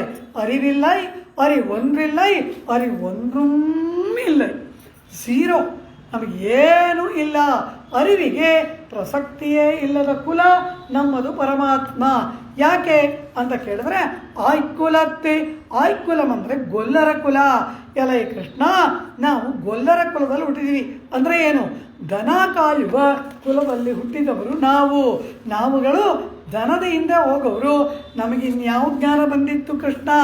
ಲೋಕದಲ್ಲಿ ಈ ಗೊಲ್ಲರ ಬಗ್ಗೆ ಎಲ್ಲ ಏನು ಮಾತಾಡ್ತಾರೆ ಅಂತ ಕೇಳಿದ್ರೆ, ಈ ಗೊಲ್ಲರನ್ನು ಎಲ್ಲ ಲೋಕವೆಲ್ಲ ಹಾಸ್ಯ ಮಾಡುತ್ತಂತೆ. ಈ ಗೊಲ್ಲರನ್ನು ನೋಡಿ ಏನಂತ, ದನಗಳ ಹಿಂದೆ ಹೋಗಿ ಹೋಗಿ ಹೋಗಿ ಇವರೆಲ್ಲರೂ ಕೂಡ ದನಗಳಂತೆಯೇ ಆಗ್ಬಿಟ್ಟಿದ್ದಾರೆ ಎಂಬುದಾಗಿ ಲೋಕದಲ್ಲಿ ಇರುವವರೆಲ್ಲ ಈ ಗೊಲ್ಲರನ್ನು ನೋಡಿ ಹಾಸ್ಯ ಮಾಡಿ ನಗಿದಾರಂತೆ. ಕೃತಾನುಕಾರಾನಿವ ಗೋಬಿರ್ರಾಜತೆ ಗತಾನ್ ಪಶೂನಾಂ ಸಹಜನ್ಮ ಬಂಧುತಾಂ ಗೃತ್ಯಾಶ್ರಮಂ ಪ್ರೇಮ ವನೇಶು ಬಿಭ್ರತಃ ದದರ್ಶ ಗೋಪಾನ್ ಉಪಧೇನು ಪಾಂಡವಃ ಎಂಬುದಾಗಿ ಕಿರಾತಾರ್ಜುನಿಯಂ ಕಾವ್ಯದಲ್ಲಿ ಭಾರವಿ ಹೇಳ್ತಾನೆ. ಹುಟ್ಟಿದಂದಿನಿಂದ ಹಸುಗಳಿಗೆ ಬಂಧುಗಳಾಗಿಯೂ ಮನೆಗಿಂತ ಅಧಿಕವಾಗಿ ಕಾಡಲ್ಲೇ ಇರುವವರಾಗಿಯೂ ಮೂಢತ್ವದಿಂದ ಕೂಡಿದ ಕಾರ್ಯಗಳನ್ನು ಮಾಡುವಂತಹ ಹಸುಗಳ ಹಿಂದೆ ಅಲೆಯುವ ಲೋಕದವರೆಲ್ಲ ಹಾಸ್ಯ ಮಾಡಿ ನಗುವ ಗೊಲ್ಲರನ್ನ ಇವನು ಕಂಡ ಎಂಬುದಾಗಿ ಹೇಳ್ತಾರೆ. ಇದಲ್ಲವಾ ನಮ್ಮ ಲಕ್ಷಣ? ಲೋಕದವರೆಲ್ಲ ನಮ್ಮನ್ನು ಹಾಸ್ಯ ಮಾಡಿ ನಗುತ್ತಾರೆ, ಇದು ನಮ್ಮ ಲಕ್ಷಣ. ಇದರ ಮಧ್ಯದಲ್ಲಿ ಇನ್ನು ಆಮೇಲೆ ಜ್ಞಾನ ಬರುತ್ತೆ ಅನ್ನೋದು ಎಲ್ಲಿ? ಅರಿವಿಗೆ ಪ್ರಸಕ್ತಿಯೇ ಇಲ್ಲದ ಕುಲ. ಅರಿವಿಲ್ಲೈ, ಭಕ್ತಿಯೋಗಾದಿಗಳ ಜ್ಞಾನವೇ ನಮಗಿಲ್ಲ. ಅರಿವೊಂದ್ರಿಲ್ಲೈ, ಆತ್ಮದರ್ಶನದ ಜ್ಞಾನವಿಲ್ಲ. ಅರಿವಿಲ್ಲೈ, ಆ ಯಾವ ವಿಹಿತ ಕರ್ಮ ಯಾವುದು ಶಾಸ್ತ್ರೋಕ್ತ ಯಾವುದು ಶಾಸ್ತ್ರವಲ್ಲ ಅದು ಗೊತ್ತಿಲ್ಲ. ಅದಕ್ಕೂ ಮೂಲವಾದ ಆಹಾರ ನಿಯಮವೇ ಇಲ್ಲ. ಅರಿವೊಂದ್ರೂ ಇಲ್ಲೈ, ಅಡಿಯೋಡ ಒಣ್ಣುವೇ ಇಲ್ಲೈ ಎಂಬುದಾಗಿ ಹೇಳ್ತಾಳೆ.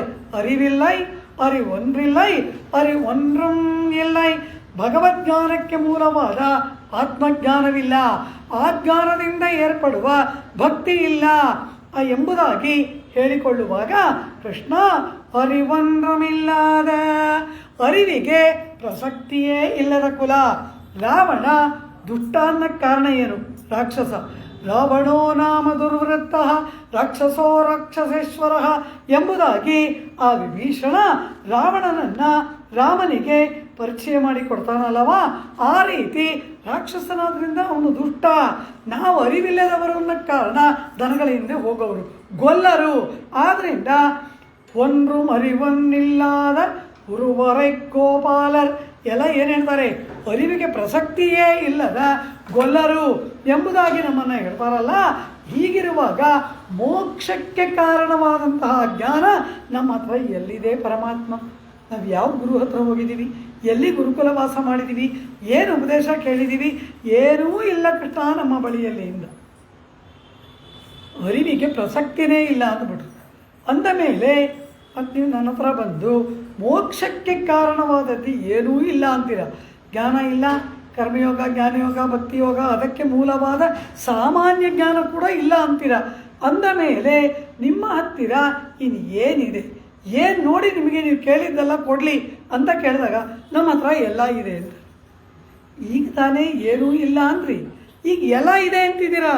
ಇದರಿಂದಾನೇ ಗೊತ್ತಾಯ್ತಾ ನಮ್ಗೆ ಅರಿವಿಲ್ಲ ಅಂತ ಎಂಬುದಾಗಿ ಹೇಳ್ತಾಳೆ ಆಂಡಾಳ್. ಏನಿದೆ ಹಾಗಾದರೆ ನಿಮ್ಮ ಹತ್ತಿರ?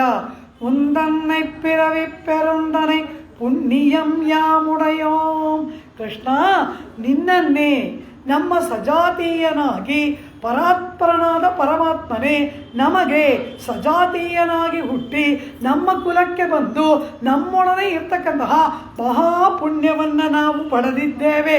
ನೀನೇ ನಮ್ಮ ಪುಣ್ಯ. ನಾವು ಸಂಪಾದನೆ ಮಾಡಿದ್ದು ಏನೂ ಇಲ್ಲ, ನಮ್ಮ ಸಂಪಾದನೆ ಶೂನ್ಯ. ಆದರೆ ತಾನಾಗಿ ನಮ್ಮ ಬಳಿಗೆ ಬಂದ ಪುಣ್ಯ ಇದೆಯಲ್ಲ, ನಾವೇನು ಪರಮಪದಕ್ಕೆ ಬಂದಿದ್ವಾ, ಕ್ಷೀರಾಬ್ದಿಗೆ ಬಂದಿದ್ವಾ? ನೀನಲ್ಲವಾ ನಮ್ಮ ಗೋಕುಲಕ್ಕೆ ಬಂದಿದೀಯಾ. ನೀನಾಗಿ ಬಂದು ನಮ್ಮ ಕುಲದಲ್ಲಿ ಹುಟ್ಟಿದೀಯಾ. ಸಾಕ್ಷಾತ್ ಪುಣ್ಯವೇ ನಮ್ಮ ಮನೆ ಬಾಗಿಲಿಗೆ ನಮ್ಮನ್ನು ಹುಡ್ಕೊಂಡು ಬಂದಾಗ ನಾವು ಯಾಕೆ ಬೇರೆ ಸಾಧನೆ ಮಾಡಬೇಕು? ಉಂದನ್ನೈ ಪರಾತ್ಪರನಾಗಿ ಮೋಕ್ಷವನ್ನು ಕೊಡುವವನಾಗಿ ಸರ್ವಜ್ಞ ಸರ್ವಶಕ್ತ ಸರ್ವಸ್ಮಾತ್ ಪ್ರಭುವಾಗಿ ಇರ್ತಕ್ಕಂತಹ ಪರಾತ್ಪರನಾದ ಉಂತನ್ನೈ ನಿನ್ನನ್ನೇ ಪಿರವಿಪ್ಪೆರಂದನೈ ನಮ್ಮ ಕುಲದಲ್ಲಿ ಹುಟ್ಟುವಂತಹ ಮಹಾಭಾಗ್ಯವಾದ ಪುಣ್ಯವನ್ನು ಯಾಮುಡಯೋ ನಾವು ಉಳ್ಳವರಾಗಿದ್ದೇವೆ. ಆ ಪುಣ್ಯ ನಿಮಗೆ ಬರೋಕ್ಕೆ ನೀವೇನು ಮಾಡಿದ್ರಿ ಅಂದರು. ನಾವೇನು ಮಾಡಿಲ್ಲ. ಯಾಮುಡಯೋ ಅದು ತಾನಾಗಿ ಬಂದಿದೆ. ತಂದೆಯಿಂದ ಮಗನಿಗೆ ಆಸ್ತಿ ಬರುತ್ತೆ. ನೀನೇನಯ್ಯ ಮಾಡಿದೆ? ನಾನೇನು ಮಾಡಿಲ್ಲ, ಎಲ್ಲ ನಮ್ಮಪ್ಪ ಸಂಪಾದನೆ ಮಾಡಿ ಇಟ್ಟಿದ್ದು. ನಾವೇನು ಮಾಡಲಿಲ್ಲ. ಆ ಪುಣ್ಯ ತಾನಾಗಿ ನಮ್ಮನ್ನು ಹುಡುಕಿಕೊಂಡು ಬಂದಿದೆ. ನಾವು ಹೋದ್ವಿ, ನಾವು ಕ್ಷೀರಸಾಗರಕ್ಕೆ ಹೋದ್ವಾ, ನಾವು ಪರಮಪದಕ್ಕೆ ಹೋದ್ವಾ? ಕೃಷ್ಣ, ನಾವು ಏನೂ ಮಾಡಲಿಲ್ಲ. ಕೃಷ್ಣಂ ಧರ್ಮಂ ಸನಾತನಂ ರಾಮೋ ವಿಗ್ರಹವಾನ್ ಧರ್ಮ ಪುಣ್ಯಾನಾಮಸೌ ಪುಣ್ಯ ಎಂಬುದಾಗಿ ಲೋಕವಲ್ಲ ಯಾರನ್ನು ಪುಣ್ಯ ಅಂತ ಕೊಂಡಾಡುತ್ತೋ, ಲೋಕವಲ್ಲ ಯಾರನ್ನ ಸಿದ್ಧ ಸಾಧನ ಅಂತ ಕೊಂಡಾಡುತ್ತೋ, ಯಾವಾತ ಸಿದ್ಧೋಪಾಯವೋ ಆ ಸಿದ್ಧೋಪಾಯ ಸಿದ್ಧ ಸಾಧನವೇ ನಮ್ಮನ್ನು ಹುಡುಕಿಕೊಂಡು ತಾನಾಗಿ ಬಂದಿದೆ. ನಾವದನ್ನು ಪಡ್ಕೊಂಡ್ವಿ ಅಷ್ಟೇ. ನಮ್ಮ ಪ್ರಯತ್ನ ಏನಿಲ್ಲ. ಉಡೆಯೋ ನಾವದನ್ನು ಉಳ್ಳವರಾಗಿ ಆಗಿದ್ದೇವೆ. ನೀವೇನು ಮಾಡಿದ್ರಿ? ನಾವೇನು ಮಾಡಲಿಲ್ಲ, ತಾನಾಗಿ ಬಂದಿದೆ. ಪರಮಾತ್ಮ ಗೋಕುಲದಲ್ಲಿ ಹುಟ್ಟಕ್ಕೆ ಇವರೇನು ಮಾಡಿದ್ರು? ಪರಮಾತ್ಮ ಅವನು ಸಂಕಲ್ಪ ಮಾಡಿ ಇಲ್ಲಿ ಹುಟ್ಟಿದನಲ್ಲವಾ. ಆಂಡಾಳು ಏನು ಹೇಳ್ತಾಳೆ? ಆರ್ಜಿತ ಸುಕೃತ ಇಲ್ಲ ಎಂದವೇ ವಿನಃ ಅಯತ್ನ ಸಿದ್ಧವಾದ ಸುಕೃತ ಇಲ್ಲ ಎಂದೆವಾ ಪರಮಾತ್ಮ. ನಾವು ಸಂಪಾದನೆ ಮಾಡಿದ್ದು ಏನಿಲ್ಲ, ತಾನಾಗಿ ಬಂದಿರೋದು ತುಂಬ ಇದೆ ಅಂತಾಳೆ. ತಾನಾಗಿ ಬಂದಿರೋದು ಯಾವುದು? ನೀನೇ. ನೀವು ಹುಡ್ಕೊಂಡ್ಬಂದಿದೆಯಲ್ಲ ನಮ್ಮನ್ನ, ನೀನೇ ನಮ್ಮ ಪುಣ್ಯ. ಇವನು ಸಿದ್ಧ ಸಾಧನ. ಕರ್ಮಜ್ಞಾನ ಭಕ್ತಿ ಯೋಗಾದಿಗಳಲ್ಲ, ಸಾಧ್ಯ ಸಾಧನ. ಸಾಧ್ಯ ಸಾಧನ ನಾವು ಮಾಡುವವರಲ್ಲ. ನಾವು ಶರಣಾಗತಿ ನಿಷ್ಠರು, ನಾವು ಪ್ರಪನ್ನರು. ನಿನ್ನ ಚರಣಾರವಿಂದಗಳಲ್ಲಿ ಪ್ರಪತ್ತಿಯನ್ನು ಮಾಡಿ ನಿನ್ನನ್ನೇ ಸಾಧನವಾಗಿ ವರಿಸಿದವರು. ನೀನು ಸಾಧನವಾಗುವುದಕ್ಕೆ ವಿರುದ್ಧವಾದ ಇತರ ಯಾವ ಸಾಧನಾಂಶವೂ ನಮ್ಮಲ್ಲಿ ಇಲ್ಲ ಎಂಬುದಾಗಿ ಆಂಡ ನಿರ್ಣಯವನ್ನು ಮಾಡಿಬಿಟ್ಲು. ಇಲ್ಲಿ ಉಪಾಯೋಪೇಯತ್ವದಧಿಗತವ ತತ್ವಂ ಎಂಬುದಾಗಿ ಶ್ರೀರಂಗರಾಜಸ್ತವದಲ್ಲಿ ಪರಾಶರ ಭಟ್ಟರು ಹೇಳುವಂತೆ ನಿಮ್ಮ ಪುಣ್ಯ ಎಲ್ಲಿದೆ ಅಂತಾರೆ. ಆಳ್ವಾರನ್ನು ಪರಮಾತ್ಮ ಕೇಳ್ತಾನೆ. ನನ್ನ ಪುಣ್ಯ ಆದಿಶೇಷನ ಮೇಲೆ ಮಲಗಿದೆ ಅಂತಾರೆ. ಅನಂತನ್ಮೇಲ್ ಕಿಡಂದ ಪುಣ್ಯಂ, ಅನಂತ ಎಂಬ ಆದಿಶೇಷನ ಮೇಲೆ ನನ್ನ ಪುಣ್ಯ ಇದೆ ಎಂಬುದಾಗಿ ಇಂತಹ ಒಂದನ್ನೈ ಪುಣ್ಯವನ್ನು ಅಧಿಕ ಮಾಡ್ಕೊಳ್ಬೇಕು. ಸದ್ಗತಿ ಸಿಗಬೇಕಾದ್ರೆ ಪುಣ್ಯವನ್ನು ಬೆಳೆಸಬೇಕು ಅಂತಾರೆ. ನಾವು ಬೆಳೆಸಿದೀವಲ್ಲ, ನಮ್ಮ ಪುಣ್ಯಕ್ಕೆ ಹಾಲು ಮೊಸರು ತುಪ್ಪ ಬೆಣ್ಣೆ ಎಲ್ಲ ಕೊಟ್ಟು ಹೇಗೆ ಬೆಳೆಸಿದ್ದೀವಿ ನೋಡು ನಮ್ಮ ಪುಣ್ಯನ. ನಮ್ಮ ಪುಣ್ಯನ ನಾವು ಹಾಲು ಮೊಸರು ಕೊಡೋದ, ನಾವು ಕೊಡೋದು ಸಾಲದು ಅಂತ ಅದು ಗದ್ದು ಬೇರೆ ತಿನ್ನುತ್ತೆ. ಹೇಗೆ ಬೆಳೆದಿದೆ ನೋಡು ನಮ್ಮ ಪುಣ್ಯ ಕೃಷ್ಣ ಎಂಬುದಾಗಿ ಅವನನ್ನು ತೋರಿಸ್ತಾರೆ. ಒಂದನ್ನೈ ಪಿರವಿಪ್ಪೆರಂದನೈ ಪುಣ್ಯಂ ಯಾಮುಡಯೋಂ. ಆ ಜನಕ ಚಕ್ರವರ್ತಿ ಕರ್ಮಯೋಗವನ್ನು ಅನುಷ್ಠಾನ ಮಾಡ್ದ. ಆ ಕರ್ಮಯೋಗಕ್ಕೆ ಒಂದು ಸೌಟ್ ಮೊಸರು ಕೊಟ್ಟಿದ್ದಾನ, ಒಂದು ಉಂಡೆ ಬೆಣ್ಣೆ ಕೊಟ್ಟಿದ್ದಾನ, ಒಂದು ಲೋಟ ಹಾಲು ಕೊಟ್ಟಿದ್ದಾನ. ನಾವು ನೋಡು ಆ ಜಡ ಭರತ ಜ್ಞಾನಯೋಗಕ್ಕೆ ಬೆಣ್ಣೆ ಕೊಟ್ಟನ, ಆ ಪ್ರಹ್ಲಾದ ಭಕ್ತಿ ಯೋಗಕ್ಕೆ ಏನಾದರೂ ಹಾಲು ಬೆಣ್ಣೆ ಮೊಸರು ಕೊಟ್ಟನ. ನಾವು ನೋಡು ನಮ್ಮ ಪುಣ್ಯಕ್ಕೆ ಹಾಲು ಮೊಸರು ಬೆಣ್ಣೆ ತುಪ್ಪ ಏನೇನು ಭಕ್ಷ್ಯಭೋಜ್ಯವೆಲ್ಲ ಕೊಟ್ಟು ಹೇಗೆ ಬೆಳೆಸಿದ್ದೀವಿ. ಒಂದನ್ನೆಪ್ಪಿರವಿಪ್ಪೆರೊಂದನೆ ಪುಣ್ಯಂ ಯಾಮುಡಯೋಂ. ನಮ್ಮನ್ನು ಇಚ್ಛಿಸಿ ನಮಗಾಗಿ ನೀನಾಗಿ ನಮ್ಮ ಕುಲದಲ್ಲಿ ಹುಟ್ಟಿದಂತಹ ಹಿರಿಮೆಯನ್ನು ನಾವು ಉಳ್ಳವರಾಗಿದ್ದೇವೆ, ಪಡೆದವರಾಗಿದ್ದೇವೆ. ಇದಕ್ಕೆ ನಮ್ಮ ಪ್ರಯತ್ನ ಶೂನ್ಯ. ಇದು ನಿನ್ನ ಕೃಪೆ, ನೀನು ಮಾಡಿದ ಕೃಪೆ, ನೀನು ಸುಕೃತ. ಎಲ್ಲರಿಗೆ ಪುಣ್ಯ ಅಂದರೆ ಏನು? ಒಳ್ಳೆಯದನ್ನು ಮಾಡುವುದು ಪುಣ್ಯ. ನಮಗೆ ಒಳ್ಳೆಯದನ್ನು ಮಾಡೋನು ನೀನೇ ನಮ್ಮ ಪುಣ್ಯ. ಆ ನಮ್ಮ ಸುಕೃತಕ್ಕೆ ಅದಕ್ಕೆ ಗಂಡು ಹೆಣ್ಣು ಅದು ರಾಕ್ಷಸ ಅವನು ಮೃಗ ಯಾವ ಭೇದವೂ ಇಲ್ಲ. ಮಡಿಕೆ ಕುಡಿಕೆ ದದಿಬಾಂಡನ ಮಡಿಕೆಗೂ ಮೋಕ್ಷ ಕೊಟ್ಬಿಟ್ಟ. ಈ ನಮ್ಮ ಪುಣ್ಯ ಸಿಕ್ಕಿದ್ದಕ್ಕೆಲ್ಲ ಮೋಕ್ಷ ಕೊಡೋ ಪುಣ್ಯ ಅಂತಹ ನಿನ್ನನ್ನು ನಮ್ಮ ಕುಲದಲ್ಲಿ ನಾವು ಪಡೆದವಲ್ಲವ ಪರಮಾತ್ಮ. ಲೋಕದಲ್ಲಿರುವವರು ಆಶ್ರಯಣೀಯರು ಇರುವ ಸ್ಥಳಕ್ಕೆ ಹೋಗಿ ಯಾರನ್ನು ಆಶ್ರಯಿಸಬೇಕೋ ಅಲ್ಲಿಗೆ ನಾವು ಹೋಗಿ ಅವ್ರ ಕಾಲು ಹಿಡಿಬೇಕು. ನಮ್ಮ ಪುಣ್ಯ ಎಂಥದ್ದು, ಆ ವಸ್ತುವೇ ನಮ್ಮ ಬಳಿಗೆ ತಾನಾಗಿ ಬಂದಿದೆ. ದಾನ ಕೊಡೋರ ಹತ್ರ ಹೋಗಿ ನಾವು ಇಸ್ಕೋಬೇಕು. ಇಲ್ಲೇನಾಗಿದೆ, ಕೊಡೋರೇ ನಮ್ಮ ಹತ್ರ ಬಂದು ನಮ್ಮ ಮಡಿಲಲ್ಲಿ ಇಟ್ಟುಬಿಟ್ಟು ನಮಗೆ ನಮಸ್ಕಾರ ಮಾಡಿ ಹೋಗ್ತಾರೆ. ಅಂಥ ಪುಣ್ಯ ನಮ್ಮದಾಯಿತಲ್ಲ ಪರಮಾತ್ಮ. ಅರಿವೊಂದುಮಿಲ್ಲೈ, ಅದನ್ನು ಒಪ್ಕೊಂಡ್ವಿ. ನಮ್ಮ ಹತ್ರ ನಾವು ಸಂಪಾದನೆ ಮಾಡಿದ್ದು ಏನಿಲ್ಲ, ಆದರೆ ತಾನಾಗಿ ಬಂದದ್ದು ಇದೆಯಲ್ಲ ಅದು ನೀನೇ. ಉಂದನ್ನೈ ಪಿರವಿ ಪೆರುಂದನೈ ಪುಣ್ಯಂ ಯಾಮುಡಯೋಂ ಎಂಬುದಾಗಿ ಆಂಡಾಳು ಹೇಳಿದಾಗ ಕೃಷ್ಣ ಪರಮಾತ್ಮ ಕೇಳ್ತಾನೆ, ಅದು ಎಂತಹ ಅದು ಅನಸ್ತನ್ಯ ಅಭಿಜಾಕಶೀತಿ. ಈ ಶರೀರವೆಂಬ ವೃಕ್ಷದಲ್ಲಿ ಕುಳಿತು ಕರ್ಮಫಲವನ್ನು ಭುಜಿಸದೆ ತೇಜೋಮಯವಾಗಿ ಇರ್ತಕ್ಕಂತಹ ಪರಾತ್ಪರ ವಸ್ತು ಅದು. ಅಂತಹ ಪರಾತ್ಪರ ವಸ್ತು ನಮ್ಮ ಮನೆಗಳಲ್ಲಿ ಬೆಣ್ಣೆಯನ್ನು ಕದ್ದೆ ತಿನ್ನುವ ಹಾಗೆ ಬಂದಿತಲ್ಲ ಇದು. ಆ ನಿತ್ಯ ಸೂರ್ಯಗಳಿಗೆ ಅಧಿಪತಿಯಾಗಿ ಸದಾ ಪಶ್ಯಂತಿ ಸೂರಯ ದಿವೀವ ಚಕ್ಷುರಾತತಂ ತದ್ವಿಪ್ರಾಸೋ ವಿಪನ್ಯವೋ ಜಾಗೃವಾಗಂ ಸತ್ಸಮಿಂದತೆ ಎಂಬುದಾಗಿ ಅನವರತ ನಿತ್ಯ ಸೂರ್ಯಗಳ ದೃಷ್ಟಿಯಿಂದ ಕಟ್ಟಲ್ಪಟ್ಟಂತಹ ಪರಾತ್ಪರ ವಸ್ತುವಾದ ಪರಮಪದ ವೈಕುಂಠನಾಥ ಒಬ್ಬ ಗೊಲ್ಲದಿಯ ಕೈಯಲ್ಲಿನ ತುಂಡು ಹಗ್ಗದಿಂದ ಕಟ್ಟಿಸಿಕೊಳ್ಳುವಂತೆ ನಮ್ಮ ಕುಲಕ್ಕೆ ಬಂದಿತಲ್ಲ, ಇದಕ್ಕಿಂತ ಭಾಗ್ಯ ಇನ್ನೇನು ಬೇಕು. ಉಂದನ್ನೈ ಪಿರವಿ ಪೆರಂದನೈ ಪುಣ್ಯಂ ಯಾಮುಡಯೋಂ ಇಮಯೋರ್ತಂ ಕುಲ ಮುದಲೇ. ನಿತ್ಯ ಸೂರಿಗಳ ನಾಯಕನೇ ಎನ್ನುವವನು ಆಯರ್ ಕುಲ ಮುದಲೇ ಎಂಬುದಾಗಿ ಗೊಲ್ಲರ ನಾಯಕ ಎಂದು ಕರೆಸಿಕೊಳ್ಳುವಂತೆ ಬಂದೆಯಲ್ಲ. ದಿವ್ಯಜ್ಞಾನ ಪ್ರಾಪ್ತರಾದ ನಿತ್ಯ ಮುಕ್ತರಿಂದ ಸುತ್ತುವರೆಯಲ್ಪಟ್ಟು ಸಾಮಗಾನದಿಂದ ಆರಾಧನೆ ಮಾಡಲ್ಪಡುವ ನೀನು ಅರಿವನ್ನುಮಿಲ್ಲದ ನಮ್ಮಂತಹ ಅಜ್ಞಾನಿಗಳಿಂದ ಸುತ್ತುವರೆಯಲ್ಪಡುವಂತೆ ಬಂದೆಯಲ್ಲ, ನೀನೇ ನಮ್ಮ ಪುಣ್ಯ. ಪುಣ್ಯಂ ಯಾಂ ಉಡಯೋಂ ಎಂಬುದಾಗಿ ಹೇಳ್ತಾಳೆ ಇಲ್ಲಿ ಆಂಡಾಳ್. ಹೀಗೆ ಹೇಳಿದಾಗ ಇಂತಹ ಈ ಪುಣ್ಯ ನಮ್ಮದಲ್ಲವ ಪರಮಾತ್ಮ ಎಂಬುದಾಗಿ ನಿತ್ಯ ಸೂರ್ಯಗಳಿಂದ ಹಿಂಬಾಲಿಸಲ್ಪಡುವ ನೀನು ಕರವಗಳ ಪಿಂಚಂದುವೆ ಎಂಬತಕ್ಕಂತಹ ನಮ್ಮಿಂದ ಹಿಂಬಾಲಿಸಲ್ಪಡುವಂತೆ ಬಂದದ್ದು ನಿನ್ನ ಕೃಪೆಯಲ್ಲವ. ಆದ್ದರಿಂದ ಆ ಸಜಾತೀಯರಾಗಿ ನಾವು ಗೊಲ್ಲರು, ನೀನು ಗೊಲ್ಲ, ಒಂದೇ ಗೊಲ್ಲ ಜಾತಿಯಲ್ಲಿ ನಮಗಾಗಿ ಹುಟ್ಟಿ ಬಂದ ನೀನೇ ನಮ್ಮ ಪುಣ್ಯ. ನಾವು ಬೇಡಿದ್ದೆಲ್ಲವನ್ನು ಕೊಡುವ ಸಾಧನ ನೀನೇ ಎಂಬುದಾಗಿ ಆಂಡಾಳು ಹೇಳ್ತಾಳೆ. ಆಗ ಕೃಷ್ಣ ಹೇಳ್ತಾನೆ, ನಾನು ಹುಟ್ಟಿದೆ, ಆದರೆ ನನ್ನನ್ನು ಹುಟ್ಟಿ ಪಡೆದವಳು ಯಶೋದೆ ಅಲ್ಲವ ಅಂತಾನೆ.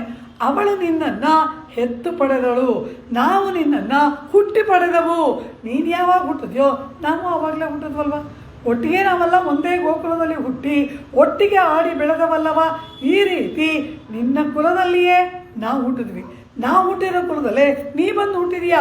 ಪಿರವಿ ಪೆರುಂದನೈ, ಹೀಗೆ ಹುಟ್ಟಿನಿಂದ ಒಬ್ಬರ ಜೊತೆಯಲ್ಲಿ ಒಬ್ಬರು ಒಂದಾಗಿ ಕೂಡಿದ್ದೇವಲ್ಲವ. ಈ ರೀತಿ ನಮ್ಮ ಪುಣ್ಯದಲ್ಲಿ ಏನಾದರೂ ದೋಷ ಇದ್ದರೆ ಫಲ ಸಿಗಲ್ಲ ಅಂತಾರೆ. ನಮ್ಮ ಪುಣ್ಯಕ್ಕೆ ಏನೂ ದೋಷ ಇಲ್ಲವಲ್ಲ ಪರಮಾತ್ಮ, ದೋಷವಿಲ್ಲವ.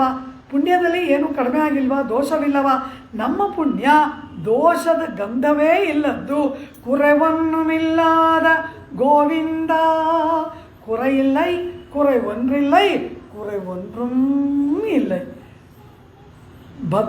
ಬದ್ಧರಾದ ಆತ್ಮರುಗಳಿಗೆ ಪುಣ್ಯ ಪಾಪ ಕರ್ಮಗಳ ಲೇಪ ಇರೋದರಿಂದ ದೋಷ ಉಂಟು. ಮುಕ್ತರಿಗೆ ಒಂದು ಕಾಲದಲ್ಲಿ ಲೋಕದಲ್ಲಿದ್ದರೂ ಈಗ ಮೋಕ್ಷವನ್ನು ಪಡೆದಿದ್ದಾರೆ, ಆ ದೋಷ ಉಂಟು. ನಿತ್ಯ ಸೂರ್ಯಗಳಿಗೆ ಶ್ರೀಯಪ್ಪತಿತ್ವ, ಜಗತ್ತಿನ ಸೃಷ್ಟಿಸ್ಥಿತಿ ಲಯಾದಿಗಳಿಗೆ ಅವರಿಗೆಲ್ಲ ಸಾಮರ್ಥ್ಯ ಇಲ್ಲ, ಆ ಕೊರತೆ ಅವರಿಗುಂಟು. ಆ ರೀತಿ ಕುರೆಯಿಲ್ಲೈ, ನಿತ್ಯ ಸೂರ್ಯಗಳಿಗೆ ಇರುವ ದೋಷವಿಲ್ಲ. ಕುರೆ ಒಂದ್ರಿಲ್ಲೈ, ಮುಕ್ತರಿಗೆ ಇದ್ದ ದೋಷವಿಲ್ಲ.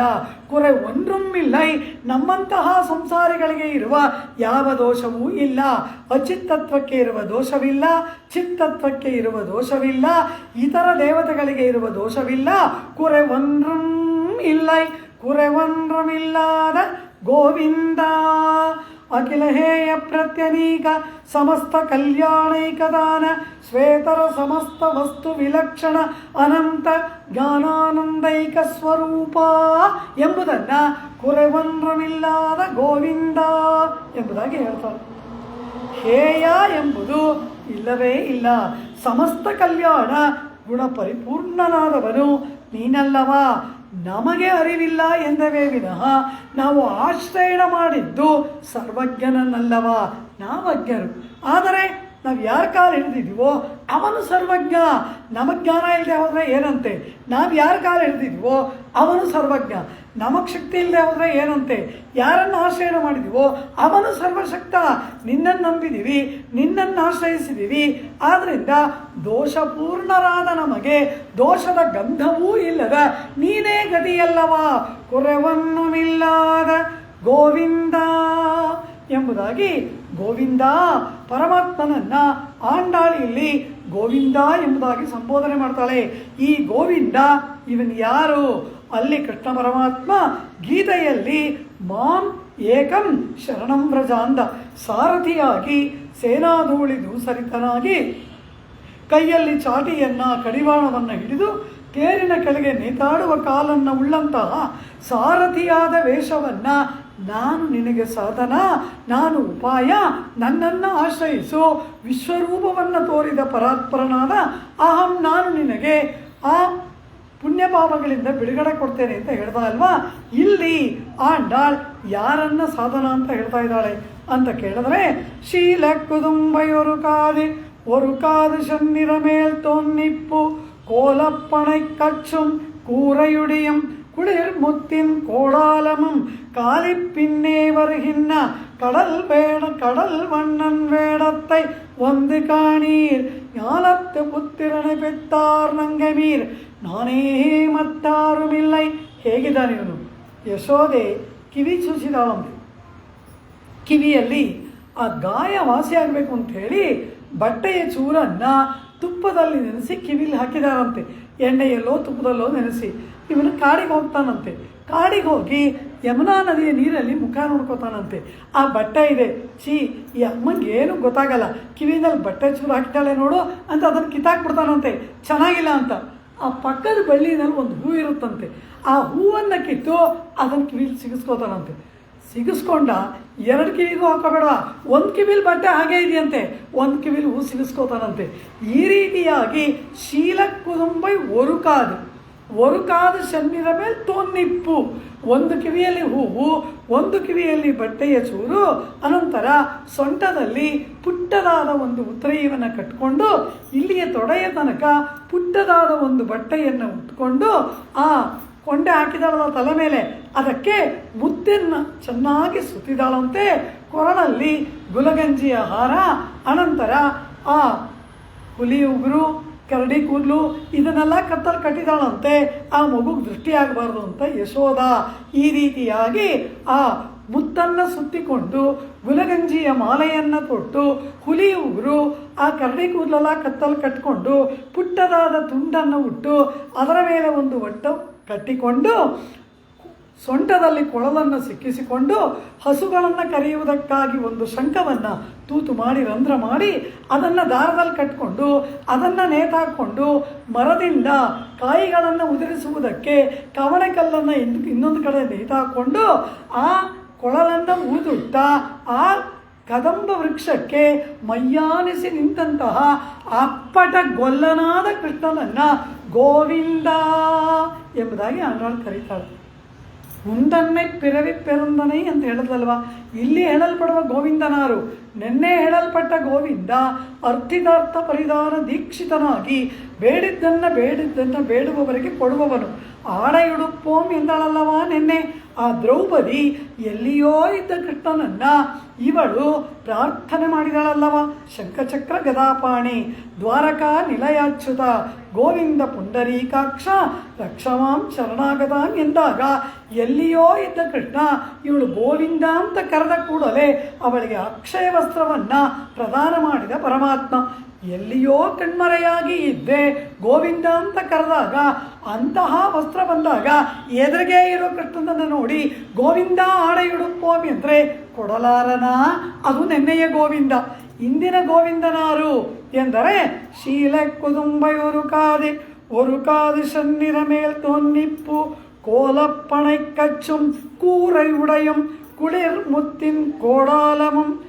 ಈ ವೇಷದಲ್ಲಿ ಕಾಲಿಪ್ಪಿನ್ನೇವರಿಹಿನ್ನ ಆ ಹಸುಕರೆಗಳ ಹಿಂದೆ ಬರ್ತಕ್ಕಂತಹ ಕಡಲ್ ವಣ್ಣನ್ ನೀಲಮೇಘ ಶ್ಯಾಮಲನಾದವನ ಈ ವೇಷವನ್ನು ಬಂದು ನೋಡಿರಿ, ಇಂಥ ಮಗನನ್ನು ಹೆತ್ತವಳು ನಾನು ಎಂದಳಲ್ಲವ ಯಶೋದೆ.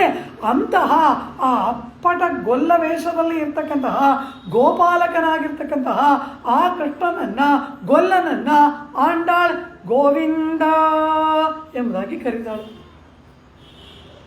ಕೃಷ್ಣನದು ಇಲ್ಲಿ ಅಲ್ಲಿ ಮಾಮ್ ಎನ್ನುವಾಗ ಅರ್ಜುನನಿಗೆ ಸಾರಥಿಯಾಗಿರುವ ವೇಷ, ಇಲ್ಲಿ ಗೊಲ್ಲನಾಗಿರುವ ವೇಷ. ಇವರು ಗೋಕುಲದಲ್ಲಿ ನಂದಗೋಪನ ಮನೆ ಬಾಗಿಲಲ್ಲಿ ಡಬ್ಬಿನ್ನೆಯ ಅಂತಃಪುರದಲ್ಲಿ ಕೃಷ್ಣನ ಮನೆಯಲ್ಲಿ ಕಾಣ್ತಾ ಇದ್ದಾರೆ ಅಂದರೆ ಇಲ್ಲಿ ಗೊಲ್ಲ ವೇಷ ತಾನೇ. ಅದರಿಂದ ಆಂಡಾಳ್ ಕಾಡಿನಲ್ಲಿ ಹಸುಗಳ ಹಿಂದೆ ಅಲೆದು ಗೋಧೂಳಿ ದೂಸರಿತನಾಗಿ ಸಿಕ್ಕ ಸಿಕ್ಕ ಕಾಡಿನ ಹೂಗಳ ಮಾಲೆಯನ್ನು ಧರಿಸಿ ನವಿಲುಗರಿಯನ್ನು ಕೇಶದಲ್ಲಿ ಸಿಕ್ಕಿಸಿಕೊಂಡು ಆ ಗುಲಗಂಜಿಯ ಹಾರಗಳನ್ನು ಬಣ್ಣದ ಮಣಿಗಳನ್ನು ತೊಟ್ಟು ಯಶೋದೆ ಕೊಟ್ಟಂತಹ ಬುದ್ಧಿಯನ್ನು ಹಸುಕರುಗಳ ನಡುವೆ ನಿಂತು ಉಣ್ತಾನಲ್ಲ ಅವನು ಗೋವಿಂದ. ಅವನನ್ನು ನೋಡಿ ಆಂಡಾಳು ಹೇಳ್ತಾಳೆ, ಕುರೆವನ್ನಮಿಲ್ಲಾದ ಗೋವಿಂದ ಎಂಬುದಾಗಿ ಆ ಕೃಷ್ಣ ಪರಮಾತ್ಮನನ್ನ ಗೊಲ್ಲನಾದ ಕೃಷ್ಣನನ್ನು ನೋಡಿ ಇಲ್ಲಿ ಇವಳು ಅಲ್ಲಿ ಸೇನಾಧೂಳಿ ದೂಸರಿತನಾದ ಅವನ ಕೂದಲು, ಇಲ್ಲಿ ಗೋಧೂಳಿ ದೂಸರಿತ ಕೋಮಲ ಕೇಶವೇಶಂ ಗೋಪಾಲ ಬಾಲಕಶತೈ ಅನುಗಮ್ಯಮಾನಂ ಸಾಯಂತಂ ಪಶುಬಂಧನಾರ್ಥಂ ಗಚ್ಚಂತಮಚ್ಯುತ ಶಿಶುಂ ಮನಸಾ ಸ್ಮರಾಮಿ ಎಂಬುದಾಗಿ ಹೇಳ್ತೀವಲ್ಲ. ಸಾಯಂಕಾಲದಲ್ಲಿ ಗೋಧೂಳಿ ದೂಸರಿತವಾದ ಕೇಶವನ್ನು ಉಳ್ಳವನಾಗಿ ಆ ಕೊಟ್ಟಿಗೆಗೆ ಒಂದು ಹಸುಗಳನ್ನು ಕಟ್ಟುತ್ತಾ ನಿಂತಹ ಆ ಗೋಪಾಲಕನಾದ ಕೃಷ್ಣನನ್ನು ಮನದಲ್ಲಿ ಧ್ಯಾನ ಮಾಡ್ತೀವಿ. ಅವನು ಯಾರು? ಅಚ್ಯುತ ಶಿಶುಂ, ಪರಾತ್ಪರನಾದ ಪರಮಾತ್ಮ ಇವನಲ್ಲವಾ.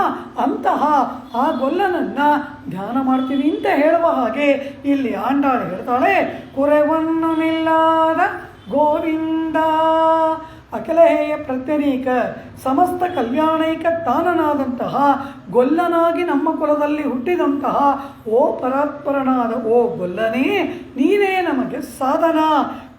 ನಮ್ಮ ಸಾಧನಕ್ಕೆ ಯಾವ ವಿಧವಾದ ಕೊರತೆಯೂ ಇಲ್ಲ, ಯಾವ ದೋಷವೂ ಇಲ್ಲ. ಈ ಮಿಕ್ಕಿದ್ದಾದರೂ ಇವನು ಅದು ಮಾಡಲಿಲ್ಲ ಇದು ಮಾಡಲಿಲ್ಲ ಅಂದರೆ ಸಾಧನೆ ಕೆಟ್ಟೋಯ್ತು.